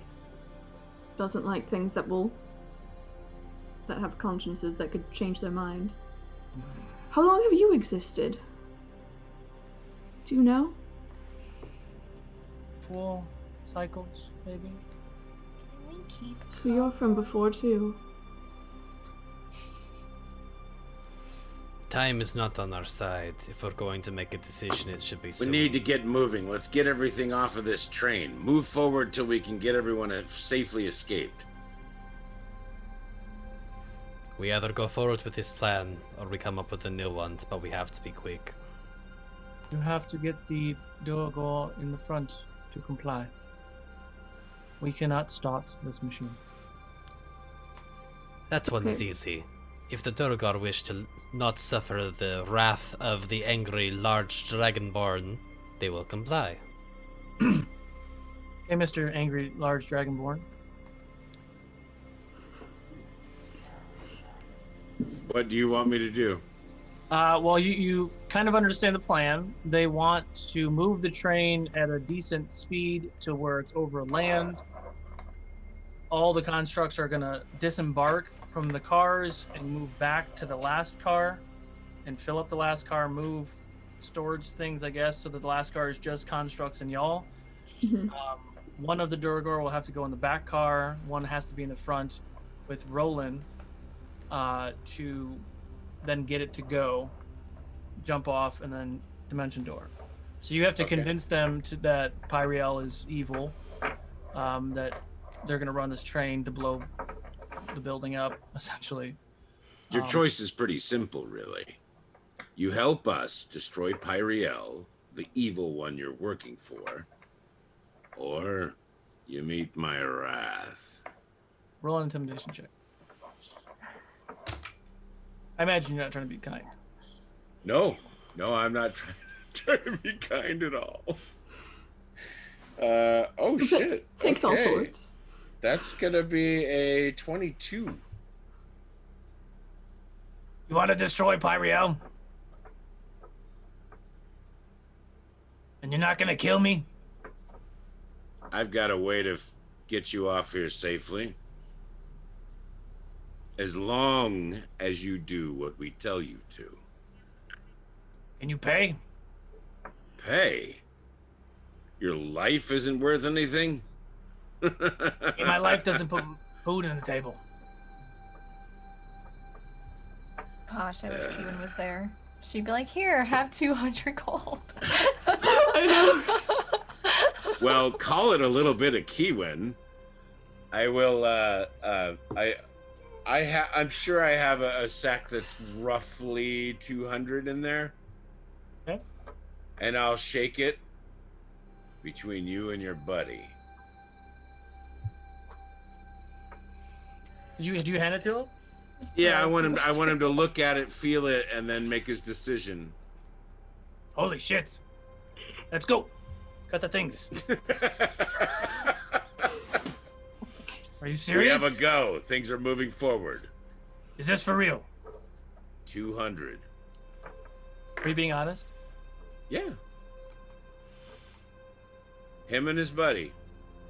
All right, boss. What are we doing? Good. We're driving this thing in and blasting this place apart. You cut the ties, and they both start pushing buttons and pulling levers and pulling valves, and when you watch as this thing starts moving, it takes about an hour across the scary part, and you get to an area where it is flat and safe, and the train comes to a nice, calm stop. His buddy gets off with Carrick and goes towards the back, and Roland goes up to the front. I'll see you shortly, sister. You better come back. You better And then he starts come back. towards the front. Roland! Roland, it's mean to be like that to your sister. I didn't say I wasn't coming back. Yes, and you're leaving her dangling on purpose. It's very rude. I mean, of course I'm coming. What is wrong with you people? Good buddies. And he just keeps walking to the front. Gives Carrick a high five, and then continues on. No, but so he gets to the front. You watch as maybe 200 constructs climb out of all the cars and start marching towards your location. They start to move a lot of the junk and supplies out of that last car 9. They move it to car 7, and they end up having to move a lot of the stuff out of 8 into 7 and 6, and then they fill up. 8 is completely full of construct army deals. And between 8, 9, and 7, there are actually doors between them, so you can pass through them. So their constructs are completely full except for like an aisle in 8, and mostly full in 9 with an aisle, and then y'all can be in that back part of 9 right before the engine. All right. Are we ready? No, but we're doing this anyway. We're ready. You see Let's make it another happen. construct walk up to Alvor, and he puts like one hand on his shoulder, and Alvor puts one hand on his shoulder, and they do they touch each other's like heads. And he turns and he walks alone towards the front of the train. Keewan's gonna cry a little. Wait, Alvor? Not Alvor. No, it was just they had a moment before they had a little robot moment. Oh, this is not fair. Wally. Okay, so the robot stands next to Roland and one of the Duragor. So are we doing this then? Yeah, can you please give a little pat on that construct friend? Why? Just give him a little pat because they're given their Why are you always created life. What? gotten into you? Everyone wants to kill everyone, and I'm over it. So you're what? Yes, we can go. When you feel the train start to book it, it goes and goes. It gets to about 40 miles an hour, and the Duragor and Roland jump off. You all see Roland and the Duragor standing there. Kiwin, I'm gonna make you do this. Odds or evens? Evens.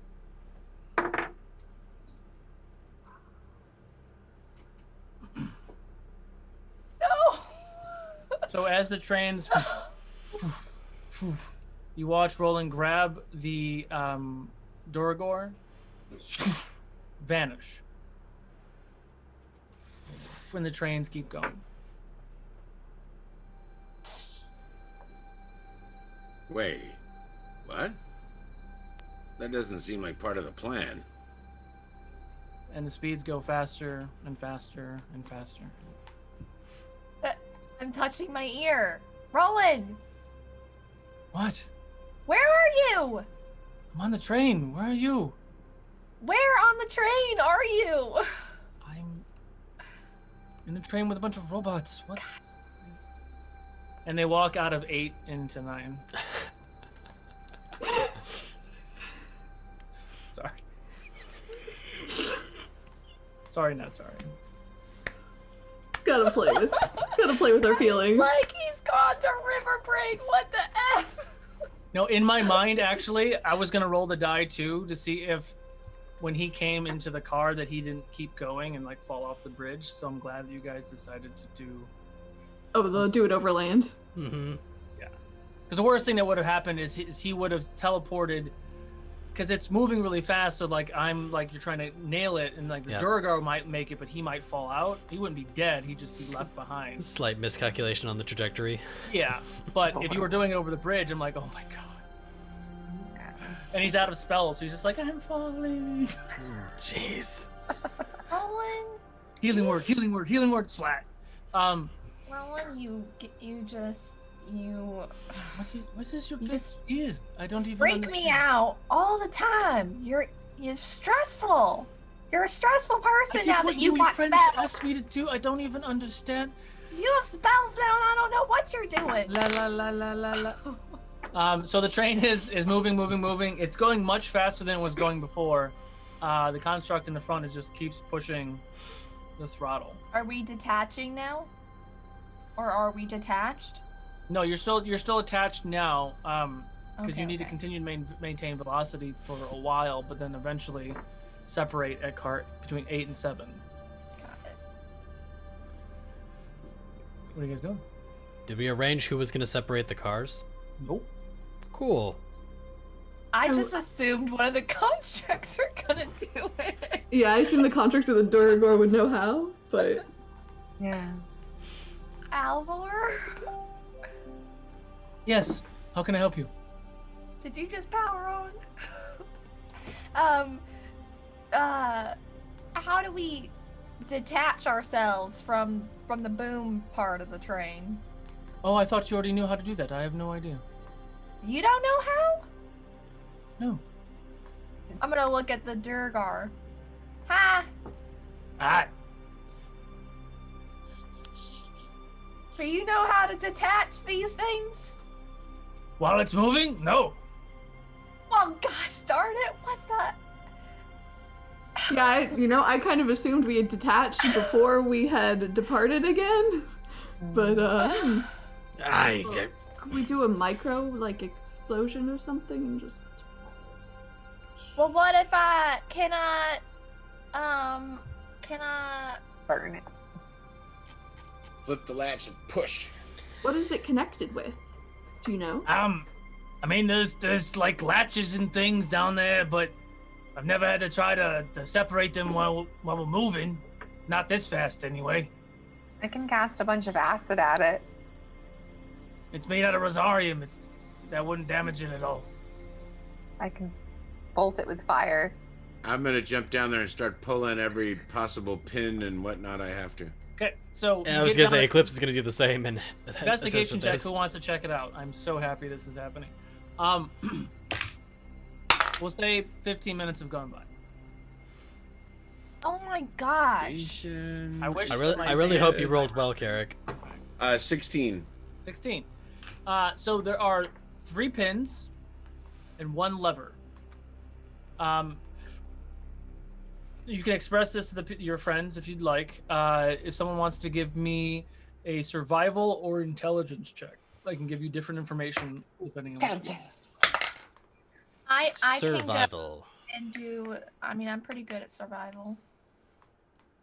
I have to do survival too because my investigation is garbage.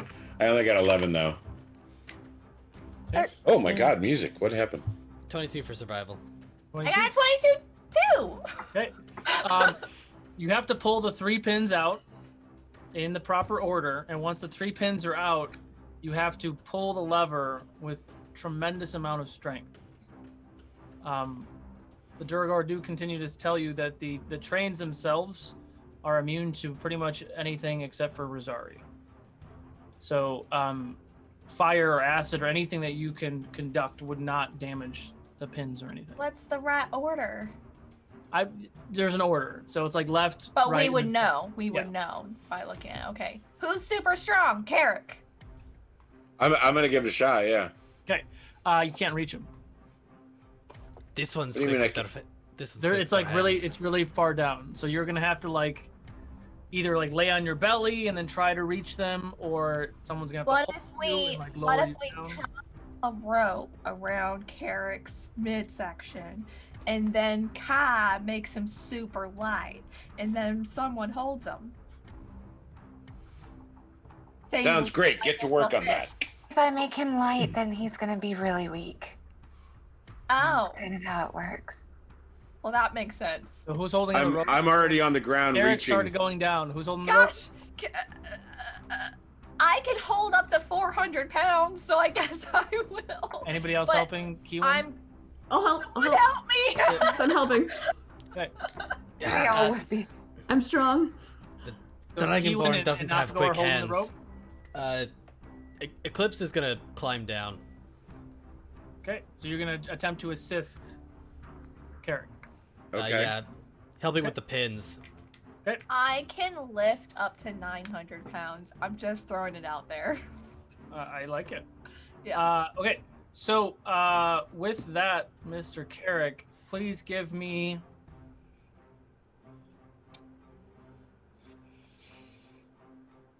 Give me a sleight of hand. I The know, it'd be great. music's Let's see, I starting to rolled a stressing me out. 14. Oh, 14 plus 3, 17. 17. You start to pull that first pin and pulls out. Easy enough.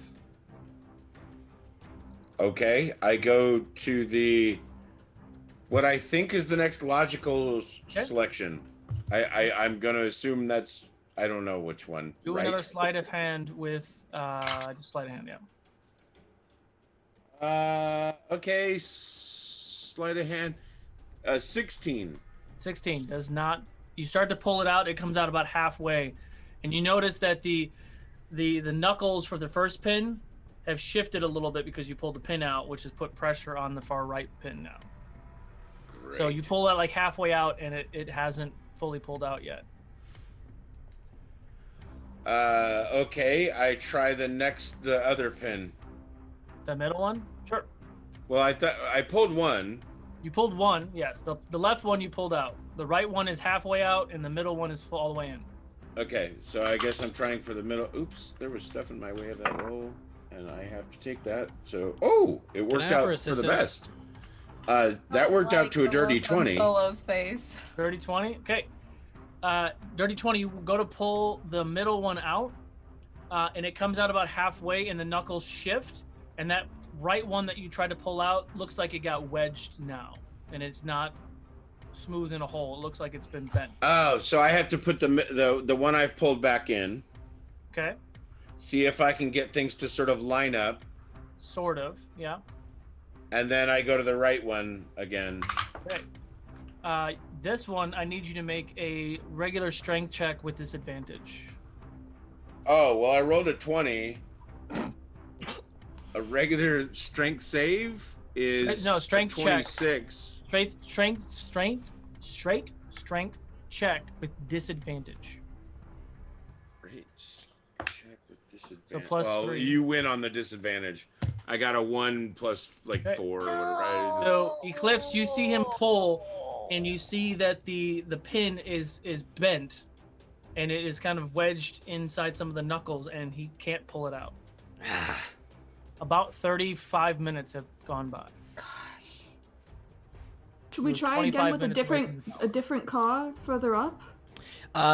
Eclipse is going to go into his sack and pull out a crowbar.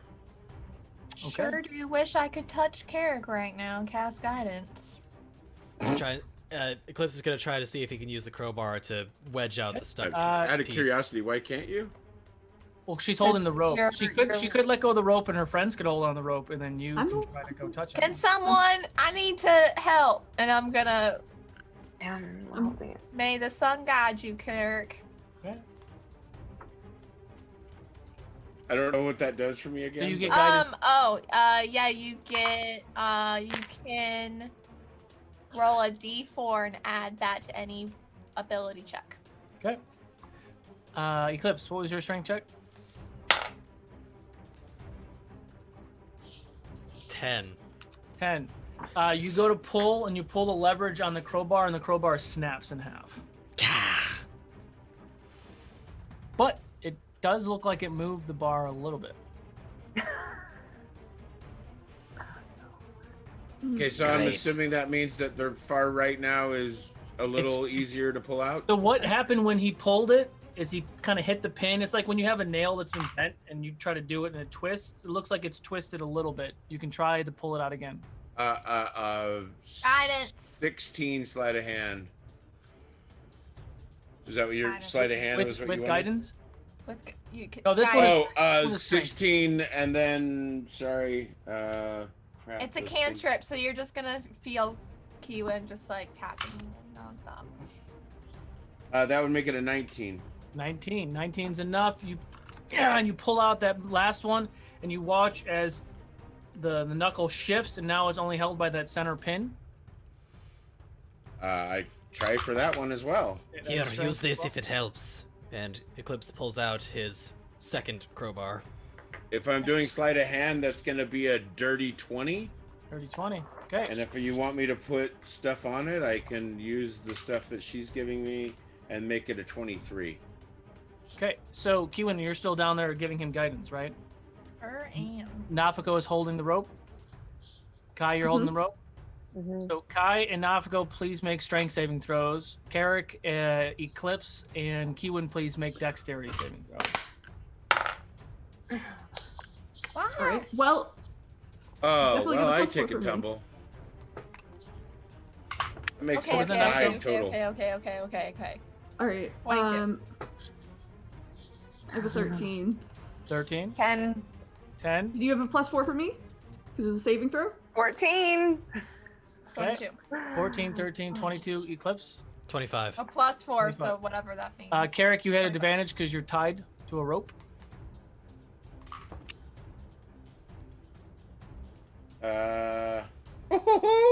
A 20 again. Okay. So, even though Nafiko and Kai, you both get kind of butted up against each other and you get close to the entrance and you kind of like put your arms out a little bit and like you're trying to be pulled out. You kind of bump Kiwin, and Kiwin's like look up and she's holding on and she's kind of leaning over the car, and Eclipse is there too. It's a very interesting sight. I hope someone draws this. Where, you know, Nafiko and Kai are like holding a rope being pulled out of a door, and Kiwin and Eclipse are like on all fours kind of like crawling around Carrick, who's tied to the rope, who's like dangling even further down. And you watch as the knuckles with all three of those pins comes loose. And now there's a coupling with the lever that needs to be pulled, and you need to kind of get up into a different position to pull that lever. I'm going to try to scramble to get there to pull that lever. Okay. Give me an acrobatics check to get in position. Green And Kiwin. Eclipse, what are you doing? Oh, hell yeah. 18. Trying to assist in any way I can, whether that be, you know, offering support balance or what have you. Okay. Give me a perception check, Eclipse. I got a big fat 24 for pulling strength on that. Okay, so Carrick, you get in a really good spot where you can put your feet into some leverage. You have the rope where they're kind of pulling you, and you can grab on that thing and you can pull. 26 on perception, still green. Got it. That bug is so weird. It's a weird one. Carrick, give me a straight strength check. So plus. Oh, I thought that's what I was just doing. No, that was it to get in a position. Oh, fuck me. Buy me a drink. Strength is going to be 16. 16. So That's a regular Eclipse, strength check, right? Yeah. So Eclipse, what you notice is that the gap between the cars is about 5 feet. And on the other side, there is that same like stairwell and like lever space. That this lever has a thing, kind of like a foot pedal that has to be pushed from the other side. So you have to like a safety mechanism. Kind of. You have to depress that pedal, and then he has to pull the lever, and then it will separate. I start climbing over towards it. Okay. So you all watch as Eclipse climbs to car 7 to depress the thing. Carrick, give me another strength check. Eclipse, what are you doing? You have to be able to come back. Trust Another this one. strength check is 22. 22. Before Eclipse gets to the other side, I want to like slap him to cast guidance on any ability. You slap him check hard he- so he falls off the train, or just No. Just Okay. So, Eclipse, give me acrobatics. 24. 24. Easy enough. You jump to the other side. You get in position, and you're depressing the thing as Carrick can pull back. Mm-hmm. So as you push hard on that pedal and Carrick pulls back, you watch as the trains separate. And the car 8, 9, and the back engine start to separate from one another. And we're gonna take a break. Of course. So go ahead and enter raffle in the chat for our our mid-show giveaway. This is for a Rime of the Frost Maiden D&D Beyond code for the book, the Rime of the Frost Maiden. Raffle in the chat. We'll be back in about 10 minutes. What's the code? Find out what's next. What's the code? Raffle. Okay. Raffle.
And welcome back. Congratulations, Kirby's. You won the D&D Beyond Book of Rhyme of the Frost Maiden.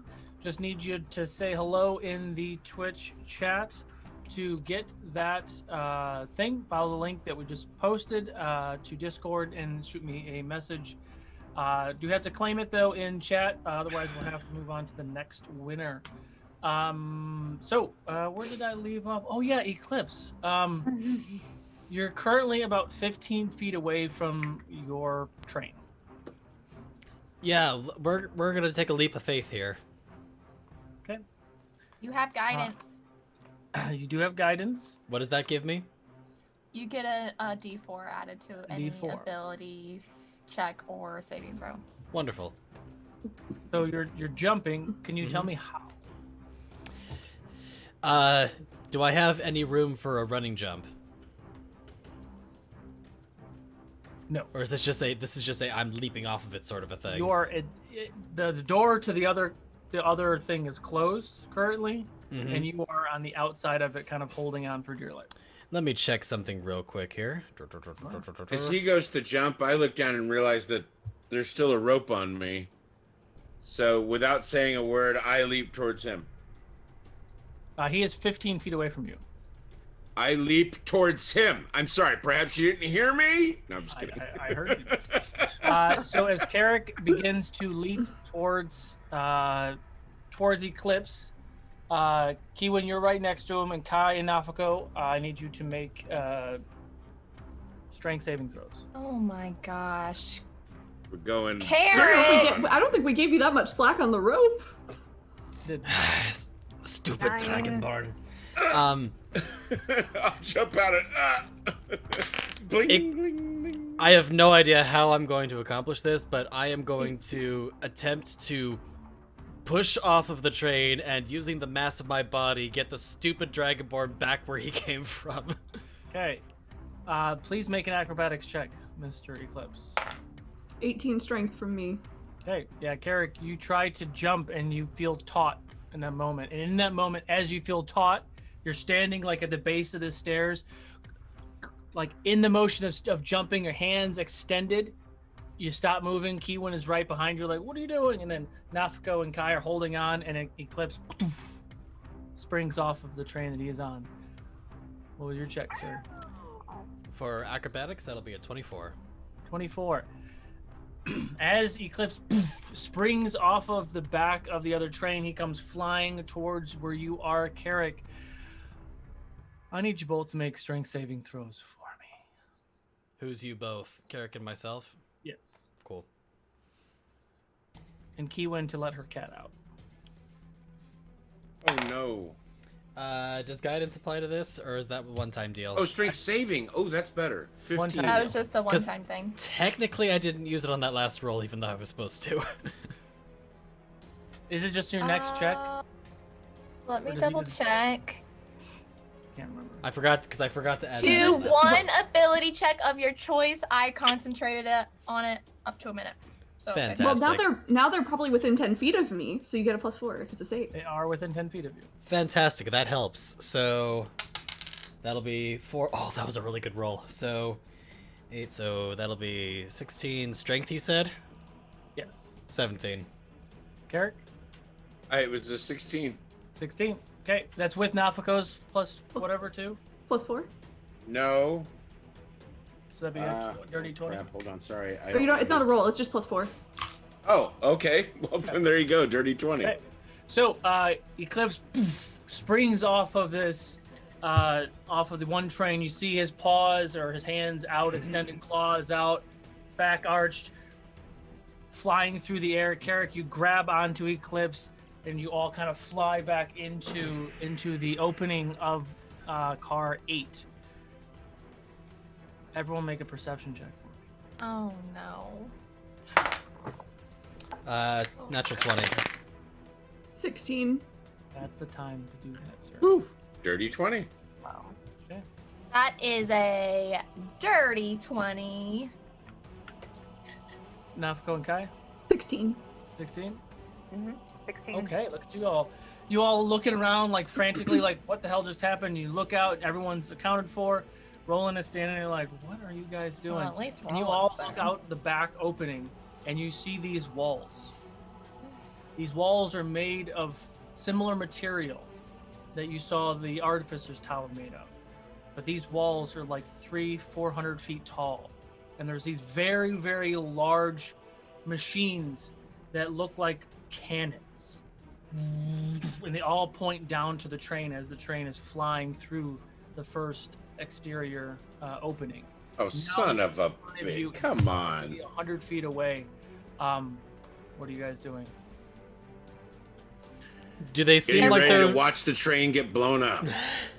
They're pointing at us? They're just pointing at the train. At the train ahead of us. At the train.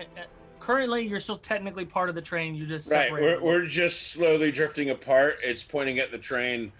It's going to stop our attack. That's what it's I gonna do. mean, Slow us down. Slow us down.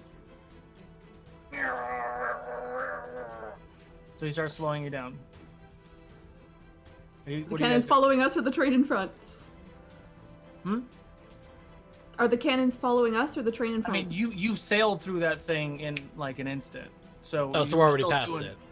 Yeah, you already passed the first barrier. There's another barrier with another wall. We should consider Same height. jumping.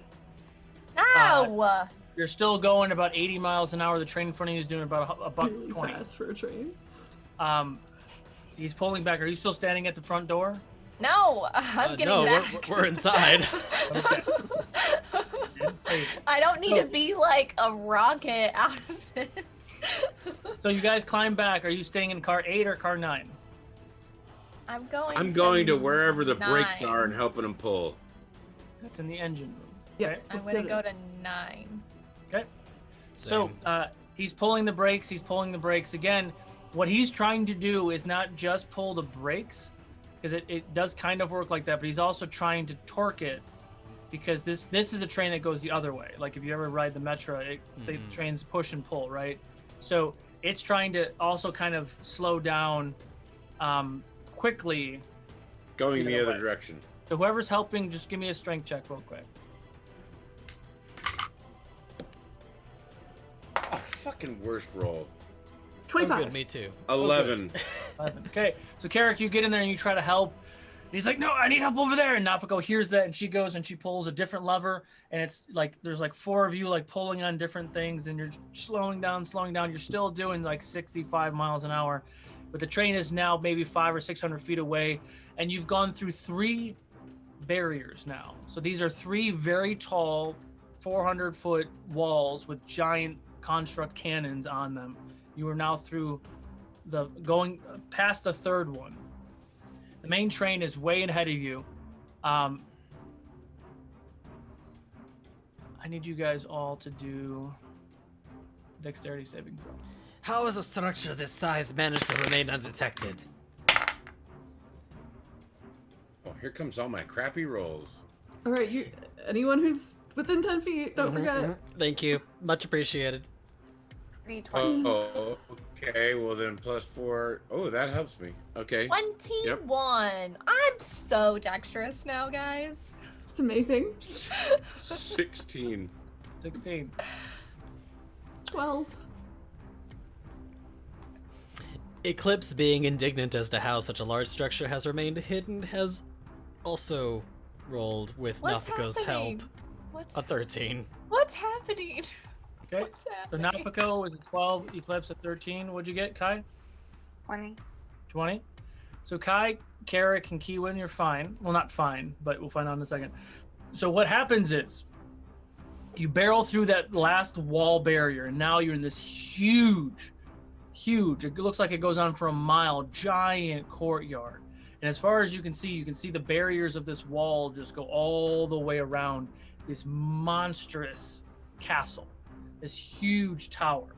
So there's this huge castle, and then there's like past the castle, there's like another giant tower. So this compound is monstrous. You watch as that train just goes 120 miles an hour right into the first area of this wall. And it gives off this, there's no other way to explain this than a nuclear explosion. And you guys are maybe 700 feet away from it at this point. This explosion just ignites it like almost implodes for a second. You watch as this energy and arcane force just pulls in before it blows out, and you watch as it just incinerates that first castle. You watch as stone and snow and metal and everything just annihilates and goes everywhere. So much that it causes a ripple in the train and the track structure, which does this, and this wave of energy comes towards you all, sending your train flying through the air. And as it comes crashing down, Kai, Carrick, and Kiwin, you're able to like grab onto something as Eclipse and Nafako go flying. Eclipse and Nafako, you made your first deck save. I'm going to let you make one more. Big money, no whammies. It's a whammy. It's a 12 again. Eddie, you do not get her +4, by the way, because you are not within 10 feet. I figured as much, which is very unfortunate because this is also a atrocious roll. 12. 12. What's Guys, Roland? siblings. Is Roland safe or is he flying? Roll and save. He's holding on. Just curious. So, Nafako and Eclipse, you both take 45 points of bludgeoning damage. As you were thrown from this train, thrown from the car, about 100 feet from where your friends land. And when you all land, you land with a big slam, and it slides on its side. And this train car just slides for 200 feet and slams into the wall of the other side of this tower. Nafako and Eclipse, you go flying, boom, and slam into some other crates and things. And you both are kind of in like a storage room. You like flew right through like a door and a window and part of a wall. That's why you guys took so much damage. And you both are kind of in rubble now. Not restricting rubble, but rubble nonetheless. And the rest of you are now in the train, the back part of the train that slammed into a wall. What do you guys do? So we're stopped now. Smoke and things going everywhere. Oh, there's explosions, there's noise, there's all sorts of things going on right now. Nafako. Eclipse. I'd like to see if I can see anyone when I'm getting up. I'm assumed I'm prone. Heading right for wherever I just heard Nafako speak up. And we have ignition, folks. Delayed train explosion. Damn it, sorry. T-minus 5, 4, 3. All right, what are you guys doing? Finding where I heard Nafako calling out from. Okay. I'd like to get up and just see if I can find like Pyriel or anyone. Yeah.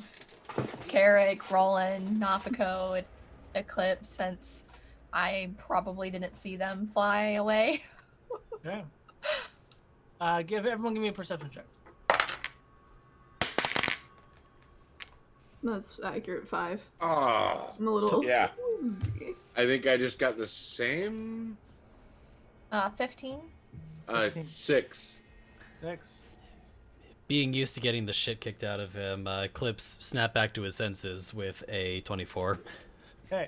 Eclipse, you find Nafako easy enough.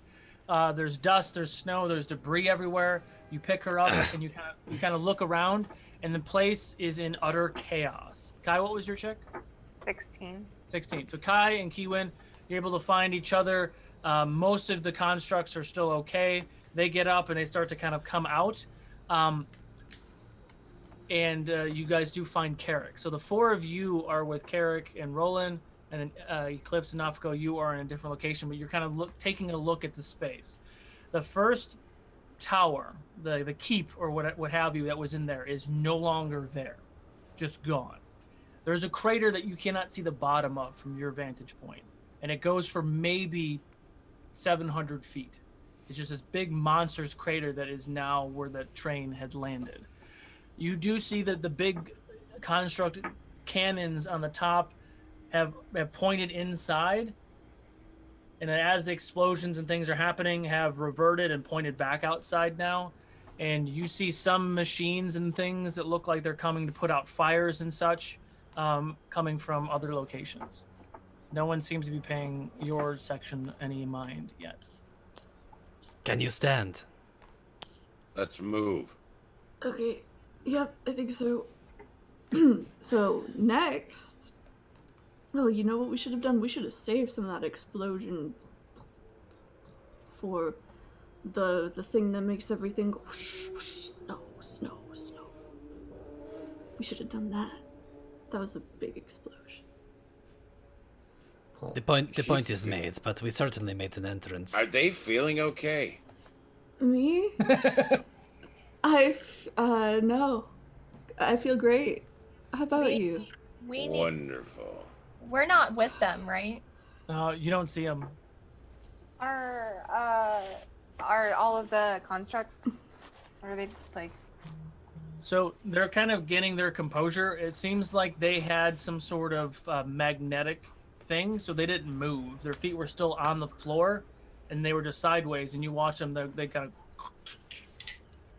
snap up, and they all just start like marching out of the space, armed.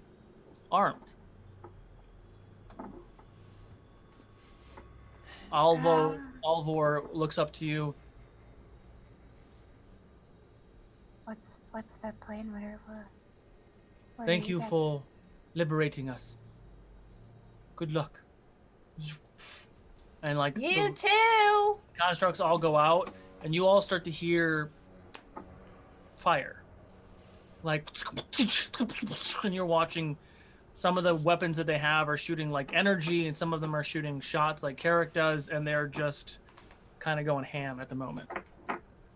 We want to get as far away from here as possible. Let's find the others and try to find our way in. Okay, just a minute. That really hurt. Okay, I'm ready. Let's go. Nafuko Eclipse, where are you? You said we were inside somewhere, right? Yep. A boxy place with walls. We took a bit of a tumble. Your friends are not in good shape right now. What does that mean? Well, I'm telling them that. Got it. Well, we gotta find them so that way we can heal them and we can get this going. If I put my hands on myself, it feels good and tink. Okay, right. I'm a little bit better now, and she lays on hands for herself for 20 points of healing. There it is. Okay. Feels nice to touch yourself. Sorry, that's you guys. I was, Oh your call out. Can we clip that? Anything's possible. It's all there. Feels nice to touch yourself. Sometimes it does. It's not hard. You're looking around and you can kind of. It's just about touching myself. I just love that came from Kiwin. Yeah. It came from Diane. I Come understand, on. but even so. So you do see Nafuko and Eclipse, and you're able to meet them in the room that they're in right now. And it is like a storage room. Nothing fancy inside the space. Do we have any semblance of an idea of where we are in conjunction to the crash? You're very close to the crash. The crash itself is probably 300 feet away. The crater, excuse me. The beginning of the crater is about 300 feet away.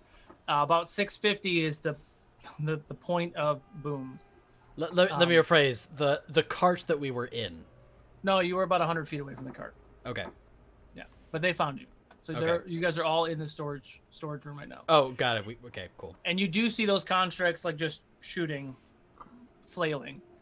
Real quick, dude is gonna give you some healing. Realizing I don't have that many spell slots left. Dude, It's okay, Ewan's Roland. gonna give you some healing. I healed myself, and she pats his face. a Uh, little punch drunk. I'm gonna give you 26 points of healing, Miss Nafuko. Oh. Okay, well, I think that's probably. I'm gonna But I'm keep totally good now. my spell slots. Okay. And he's gonna give. So he's gonna burn 3 slots. He's gonna give Eclipse 28 points. Thank you.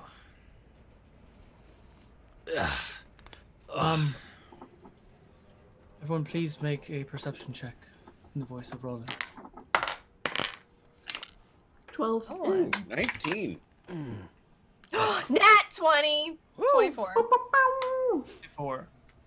Okay. I So got collectively, so you all see that the 200 something constructs are just unloading on guns and things, and you see the big main castle, the doors open, and like a bunch of other constructs and Duragor walking up, and you're watching. They're kind of exchanging fire.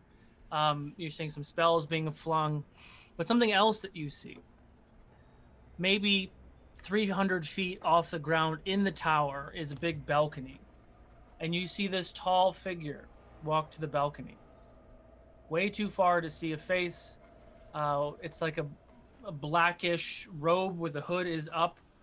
It's probably 6-7 feet tall. Stands up and like walks out to the balcony.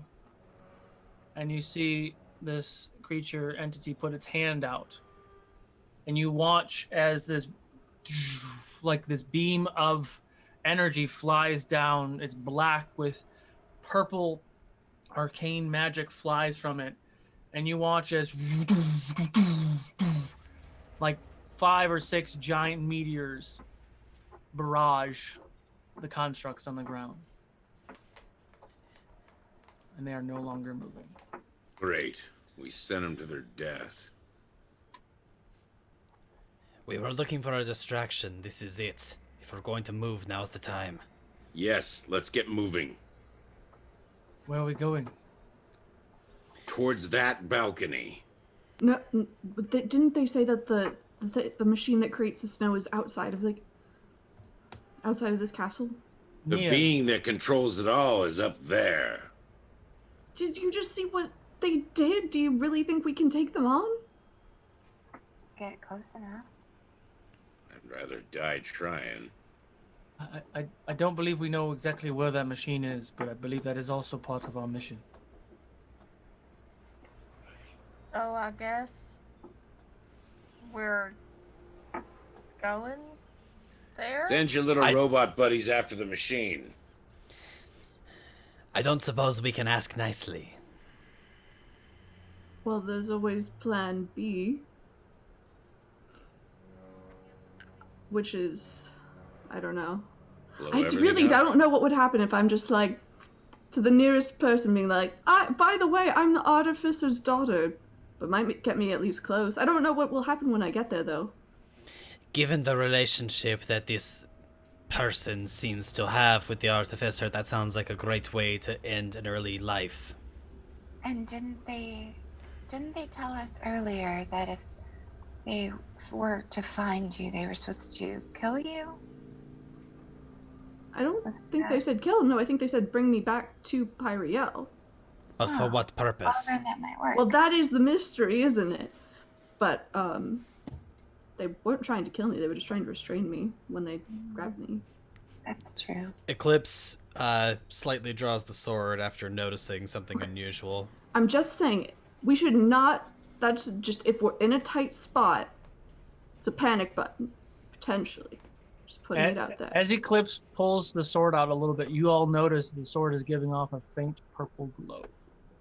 What is this? Is that normal? It wasn't doing that earlier, was it? No. When did this start? When the creature walked in the balcony. No idea. Didn't start until that figure appeared. What is it? Do we know what that figure is? Can we... Well, this one's going to take a wild guess and say that it's our target. I mean... Alright. So we just... What's the... Like, does it look like there's any... I mean, is it an open white snow field to get across? Give me perception checks real quick. 3. Oh, hey, no. Carrick, want to give us a little taste of Draven real quick? 19. So you all look around. 20. Woo! Sorry. So you look around, and there's not there's a straight shot, but the whole world would see you. But you could hug this wall, trying to stay relatively hidden through a series of checks. It is still somewhat bright out at the moment. It's getting close. So like in a couple hours, the sun will be down and it will be dark. But you could kind of hug that and get to where that big opening is. Or there's other ways in probably, but just to get to that point, yes.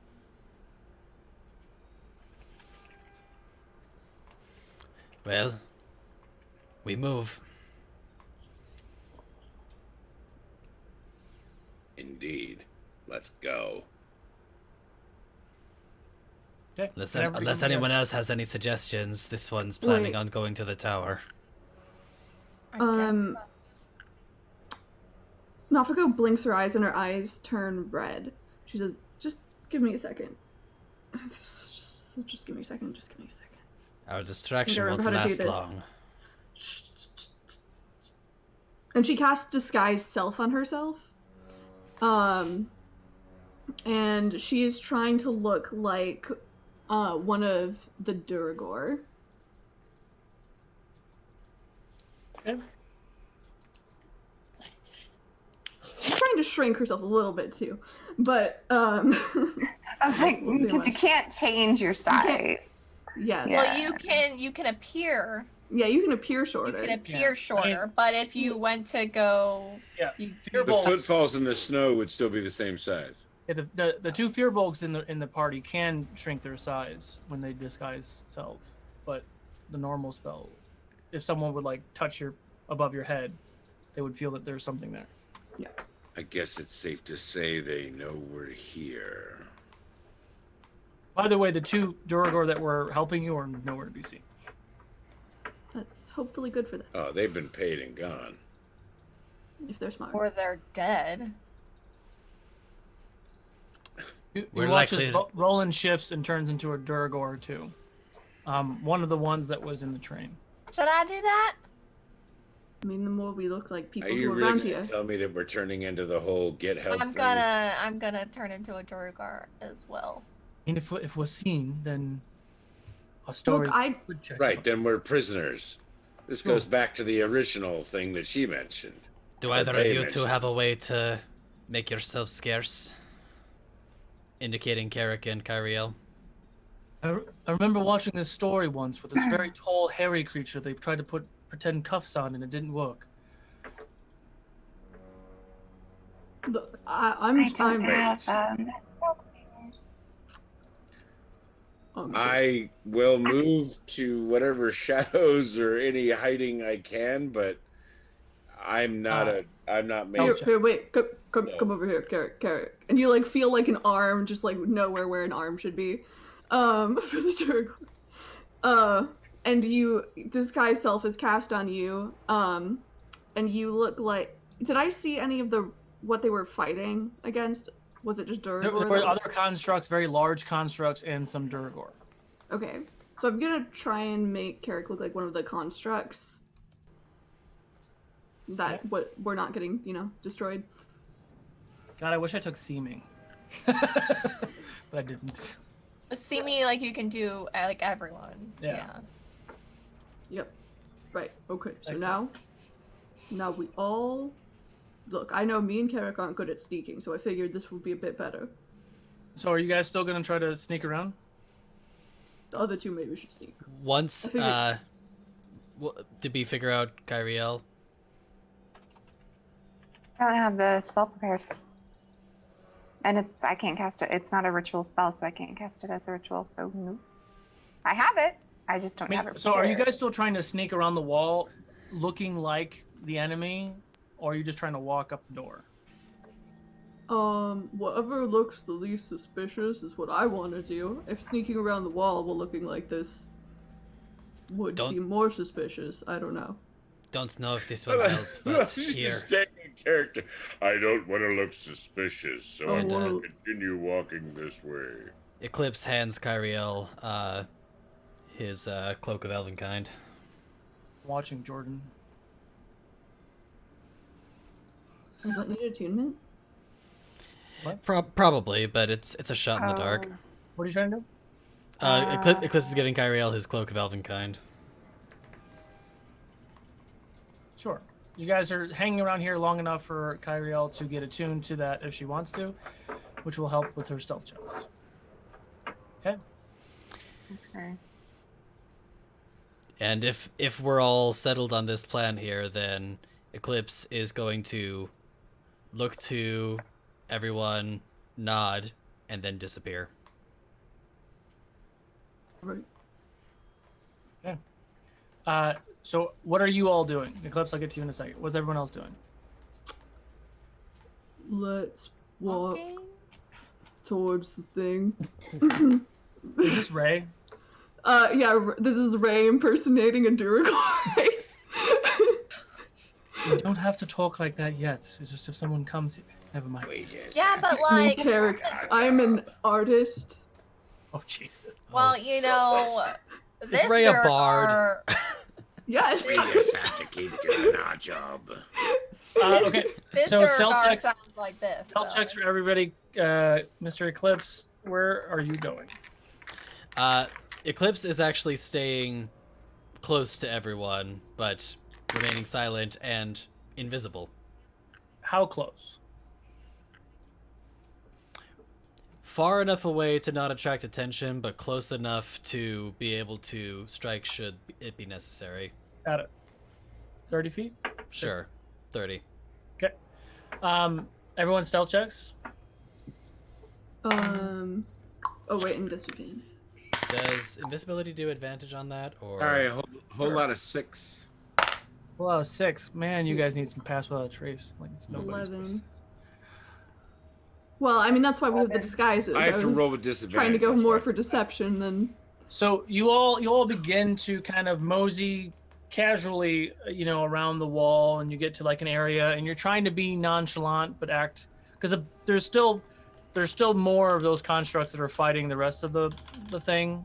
That figure in the balcony didn't destroy them all; just destroyed a good amount of them, and is just kind of standing there and looming over all of them as you all begin to journey around. Eclipse, give me a wisdom saving throw for me. Real quick. Wisdom, you say? Yes. 19. 19. You must kill them. You must use me to kill them. You hear that in your head. You guys gonna continue to go? Actually, I shouldn't.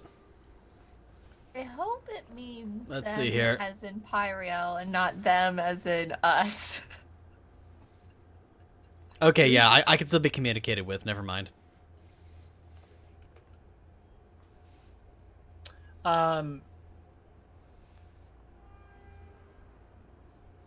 You do get the inkling that it is referring to the creature in the balcony. Okay. Okay. Cool. I'm not suddenly being inclined to kill my friends. That's great. Yeah. Friends, now. All right. I so mean, would not be the first time you've done that to one of us solo. So when did I do that? When did I do I'm like- just thinking of all the time. Like every ago. battle, someone's gotten mind controlled to like attack somebody. Roll I it. didn't do that. You failed to save. You did. Oh yeah. Stealth checks. Place. Place Another? and thank you. Another? 14. Oh, Which one? 14. Stealth. Stealth. 22. 22. Could it be deception? I'm so stealthy. Okay. 7. 7. Still maintaining your cool. The construct is making noise, which is what constructs do. Kai, what'd you get? 12. 12. Okay. You're about like halfway around the bend now, and it seems like that battle is subsiding a little bit. The figure in the balcony is still standing there. What's everyone doing? Thinking. On. Going? I'm Yep. the door. Can anybody get us up there quickly? Not before resting, no. No, my cape is just for looks right now. So we should find somewhere to rest then. I'm not gonna sit There's- here and rest for 8 hours. There's no way. time. We have to get to the top of that tower. Fine, let's go. Stealth checks, please.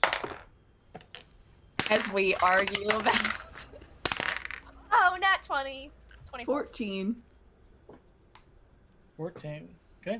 Me, mother. 12 again. 12 again. 12. Okay. 28. 28. So you all continue. You're about 100 feet from the opening of that. Some of the Duragor have finished what they were doing, and they're kind of perusing with these machines and like checking wreckage. You see like a unit of them continue down and go towards the train wreckage now. And there's maybe like 3 that are left on that ramp that goes up to the space. The figure up on the balcony looks in the direction that you all are in, but there's a lot of things in the direction you are all in. But it's standing at the front of the balcony, and you are all kind of to its right, and it does kind of go to the right of the balcony and kind of look over in that direction and then begin to walk back into the tower. They must pay for what they have done.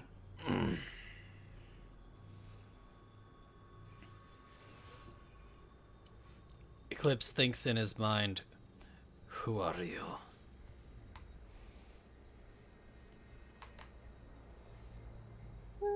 The weapon that will kill them.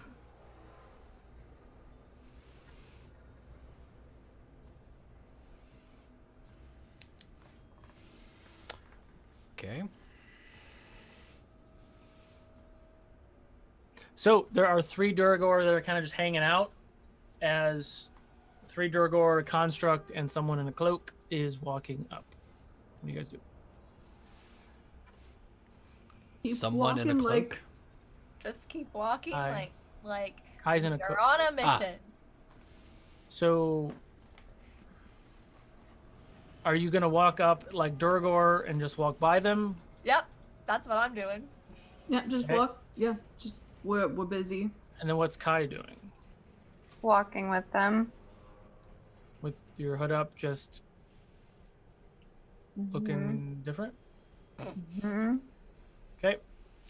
I need the 3 of you, Kiwin, Carrick, and Nafko, to make deception checks. And Miss Kai, why don't you give me a... Okay. Not Give me a terrible. stealth check. Like in Assassin's Creed, when you're like hiding among the monks and you're walking with them. It's My just favorite move. It goes gray. I get advantage because I like referenced that for you, right? I'm just kidding. 15. 12. I had a whopping 6. 6. 6. Kiwin, what'd you get? 15. Nafko? 12. 12. Eclipse, you do see your friends trying to sell that they are doing whatever, and you're 30 feet away from them. There are just 3 Duragor there. Are you doing anything? When you say there's 3 Duragor other than the ones that are in disguise? Correct. They're these- not necessarily paying attention to your friends because there's a lot of Duragor that are doing their rounds, and everyone made themselves kind of feel like they look like the enemy along with the construct. And Kai is trying to like mingle enough to kind of get by. Eclipse is going to hold an action. If the Duragor appear like they are going to blow our cover, he will silence them. Okay. 1 second. Okay. So, 2 of them start to yell at the guys who are like picking at the parts, and then one of them is like, Y'all find any more of those malfunctioning droids? Not our business.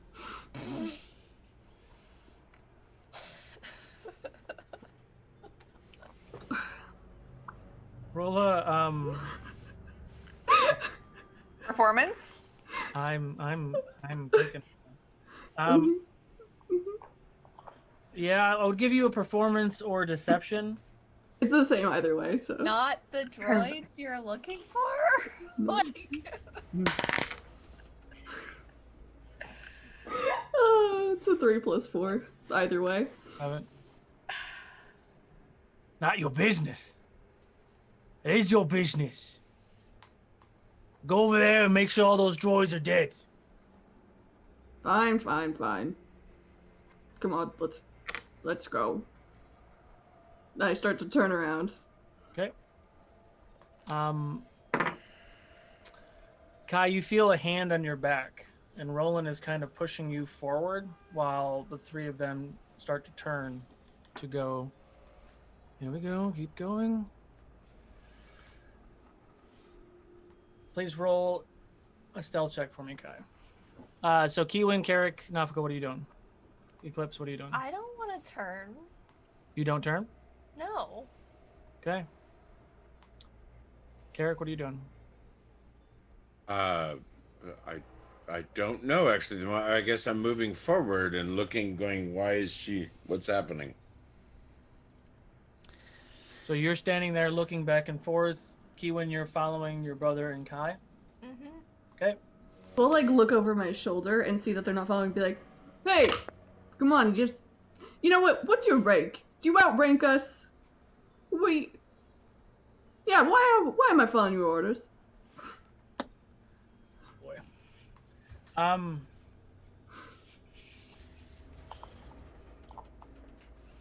She says. Roll an intimidation check for me. Okay, great. 18. 18.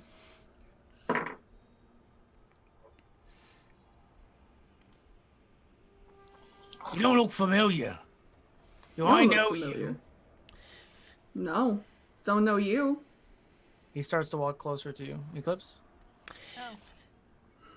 From out of nowhere Eclipse is going to try to sleight of hand this, but from out of nowhere are going to appear a bunch of ball bearings on the ground at the feet of the other Duragor. Give me a sleight of hand. How's a 25 do ya? Pretty good. Really good. So I don't believe I know you. And he just eats it. Hits the ground. Eclipse, odds or evens? Never tell me the evens. I'll take odds. It was on a 4 and went to a 5. So he falls on the ground and he's like, ugh. And he's a little like dazed on the ground. What do you get? You should really work on your balance, and I just start marching past. Okay. Just Yeah, I'm just going. I'm just Following Roland. walking a little Pyriel. quickly. so you all are able to get up the ramp, and he's down there. He's like holding his head hard. He's like, ugh. He hasn't got up, and you guys get into the opening of this space. This is a very massive castle. I keep saying massive to try to give you the context of this massiveness. I'm getting the impression it's massive. The dragon, the construct dragon, could walk into this entrance and walk around here with no issue. Could stand up on its legs, spread its wings with no issue. It's huge. You see lots of corridors, lots of things kind of moving around inside of this space. Lots of rooms, lots of stairwells, and all sorts of stuff. Hey, Eclipse, how long does your invisibility last? Time is not an issue. All right. But we don't know how long we have. True facts. So, is there like a staircase anywhere? Because I think we're trying to go up. There are several staircases, yes. I mean, can we use a little bit of like direction sense of like that looks like it might be going where that balcony was? The balcony was very high, probably like 9th, 10th, 11th floor, and you're currently on the first floor. There's stairs like near you that go up. There's other stairs that go up, but you don't know how many flights they go up or where they go.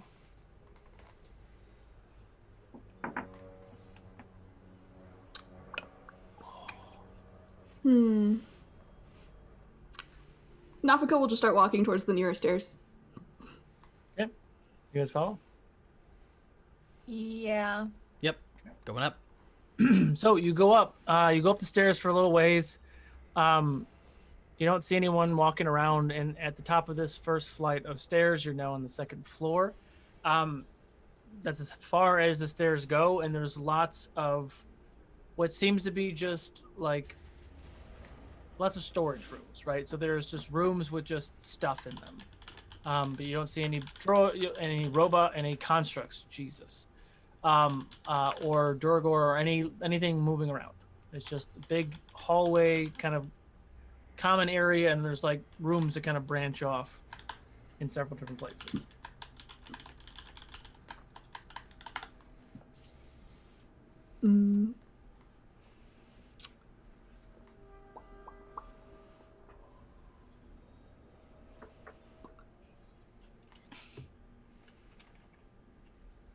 We keep going or look through some of this stuff?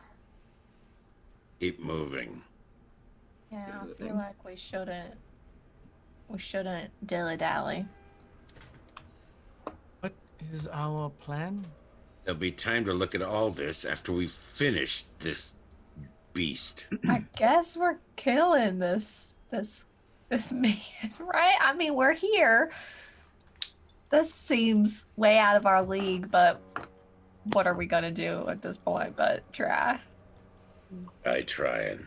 And okay, I don't want to keep pushing this plan because it's really a stupid plan, but probably the fastest way to figure out wherever Pyriel is to turn an Elida. Oh, I thought you were gonna say split up. No thanks. Oh no, absolutely not. Just be No, like, her plan was way worse. yeah. Just Oh, are we in any shape to fight this creature right now? I mean, I got Or I'm just asking. Are we in any shape to let this thing continue to do what it's doing? Well, I used 2 of my spells to save Nafuko and then bring the Durgor on. I used 4 more spells to heal your friends from falling out of a train. I mean, Well, are if we your gonna... suggestion is to rest like I suggested and got told I was an idiot, then we're going to continue moving. I don't think anyone called you an idiot, Carrick. Well, no, but haste was mentioned. Yeah, well, you were in the middle of a battlefield, practically. Debatable. so. I mean, I have a number of resources left. I'm in okay shape, but rest is never a hurtful thing. I mean, it would be nice to rest, but I mean, How much is that this thing a going to good- regain? is that a good idea? As you all are having this conversation, Eclipse is still moving. You are? I mean, you wouldn't know unless they hear me. Oh shit, you're invisible. Never mind. We couldn't take a short rest anyway. It would have to be a long rest. So if we were going to do a rest, it would have to be a long one. We don't have time for that. Let's go. Well, short rest doesn't do anything for me, so. Right. We couldn't do one anyway. Hey, Fine. Clips, are you still following us? Where are you? Good. I didn't hear you. What did you say? Hey, I say into my ear cuff. Hey, Eclipse, are you still following us? Where are you?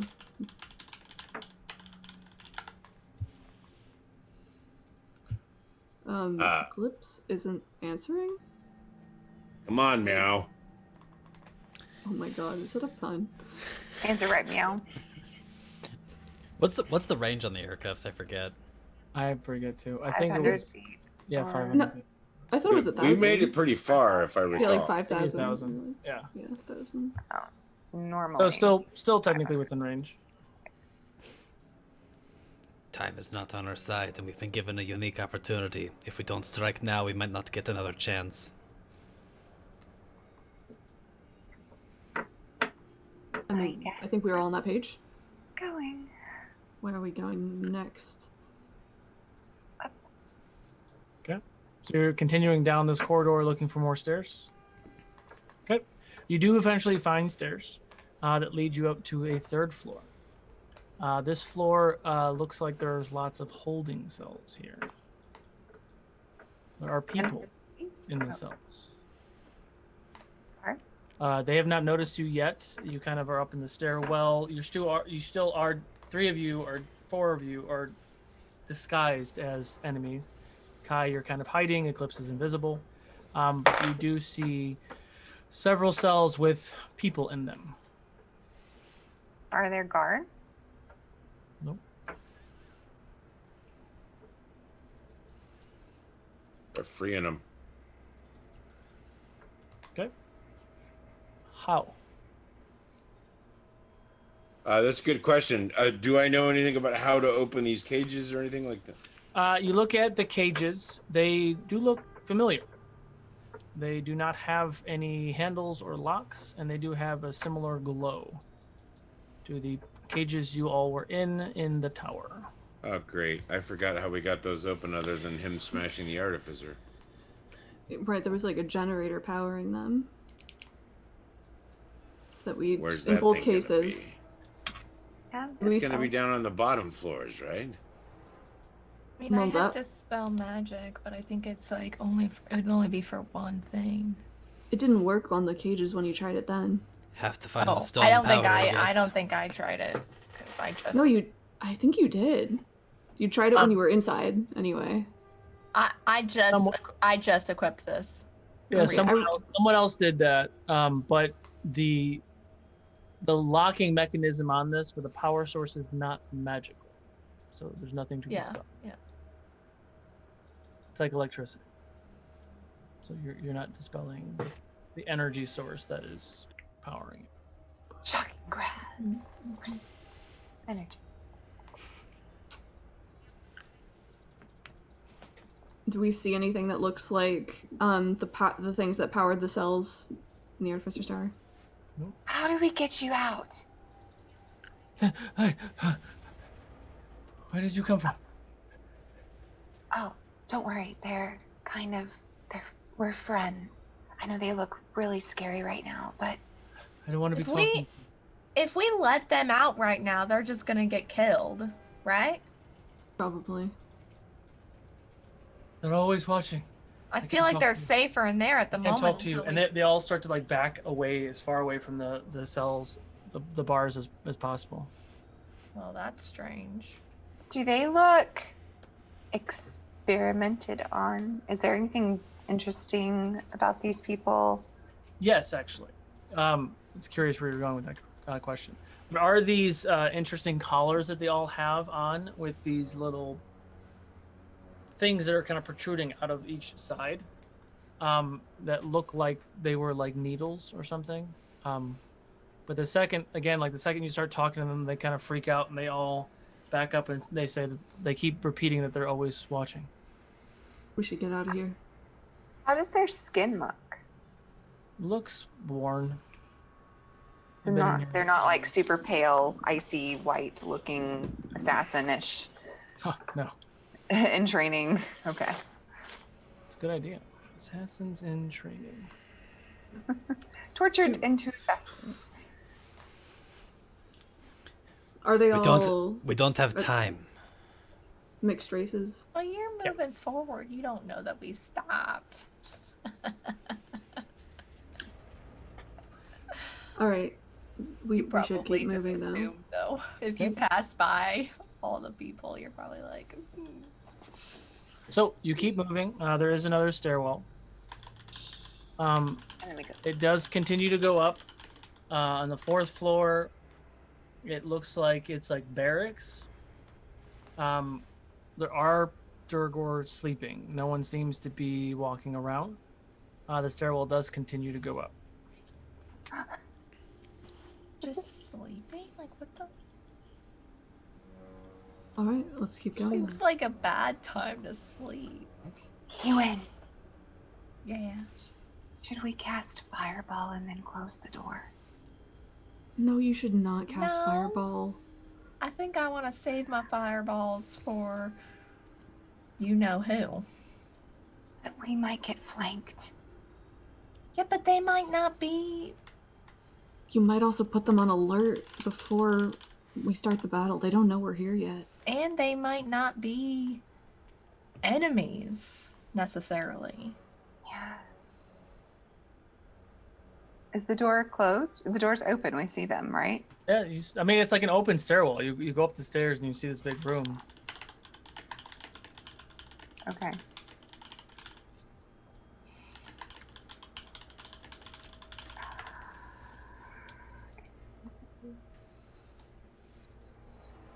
I'm Damn, it's like 11 minutes. I was gonna cast alarm on the door, but it's an 11-minute casting time. So let's go.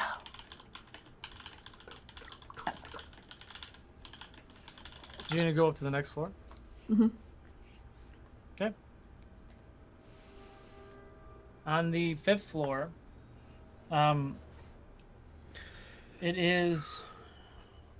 it looks like, and about this time, you see that Eclipse is, where are you, Eclipse? Pressed on ahead up until speaking with them, so I don't know how many rounds we're gonna say I was walking, but let's say I'm probably like a good 50, 60 feet ahead of them. Okay.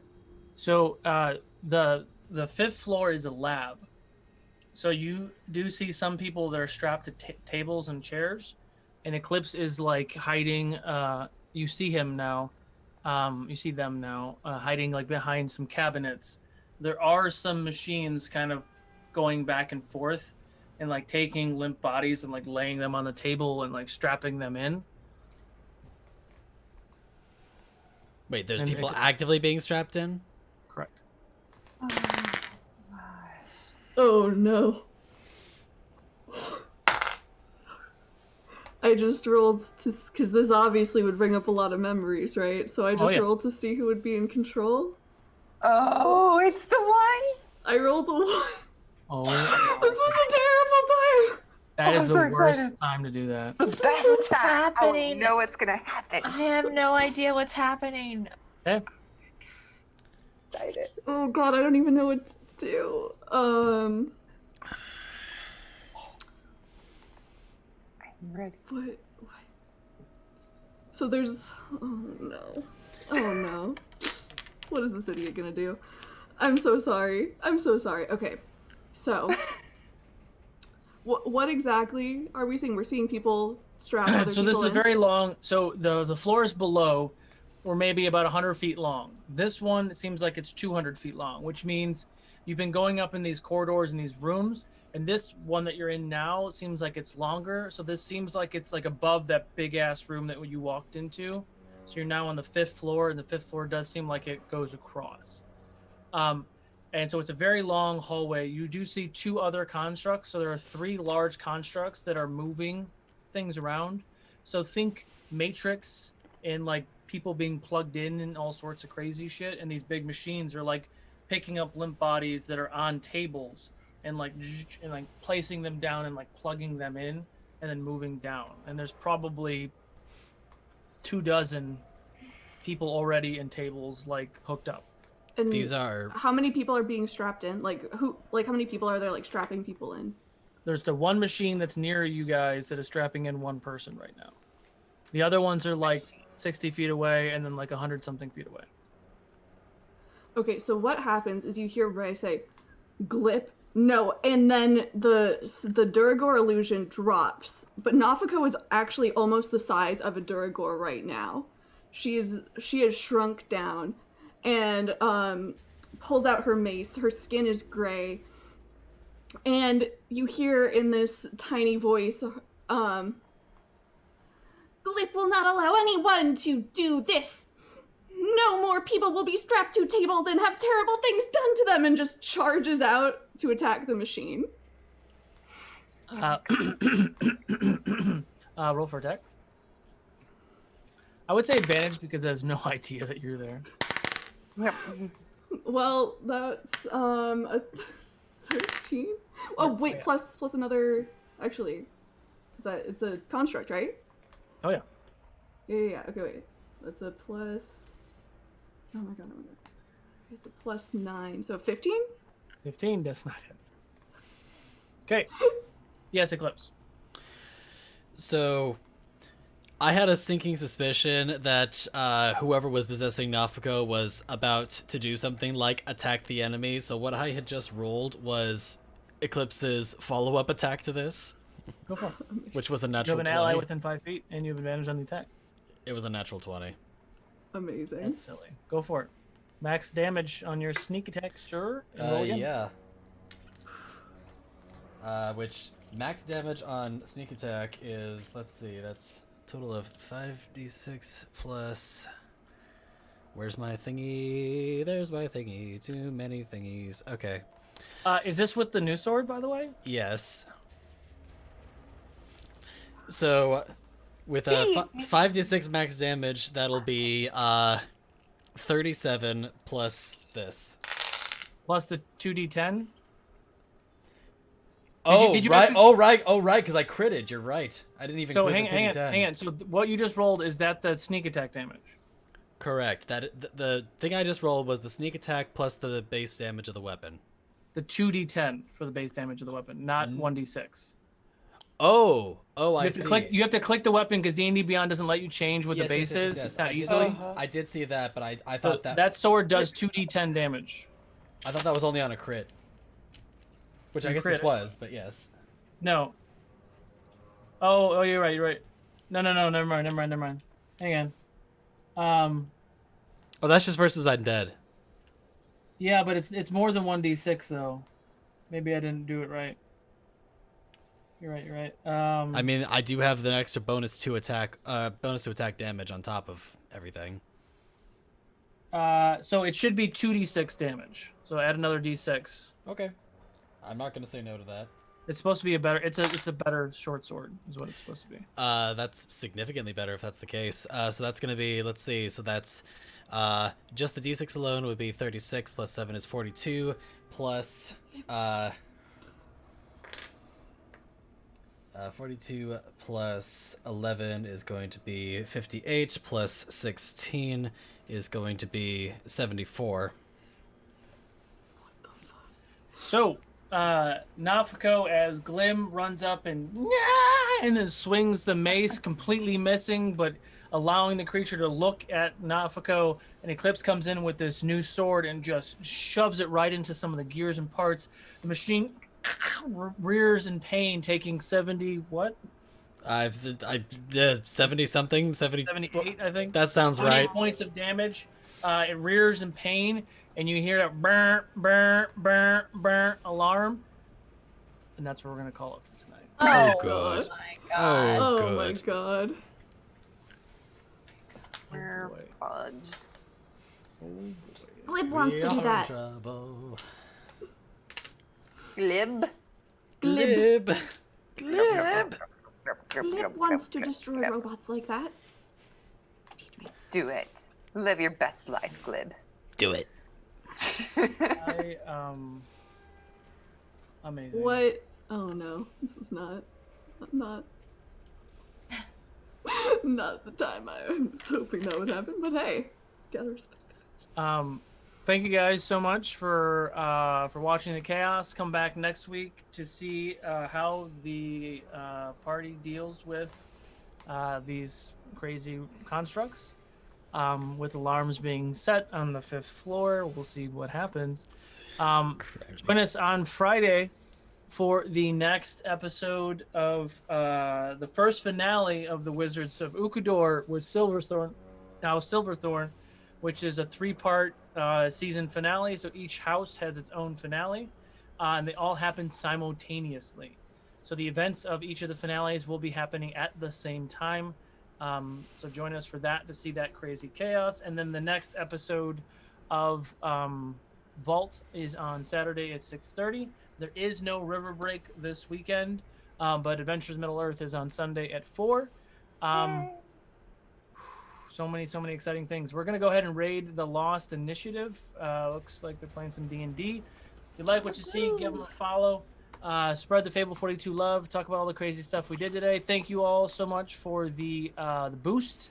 It was super fun and awesome. I still don't entirely know what it does, but it's still fun nonetheless. Yeah. Twitch is doing some cool things with channel points. Don't forget to support us on Patreon and check out our podcast, Realms of Ukodor, and a lot of and Legends and Vault are all now on your favorite podcast platforms.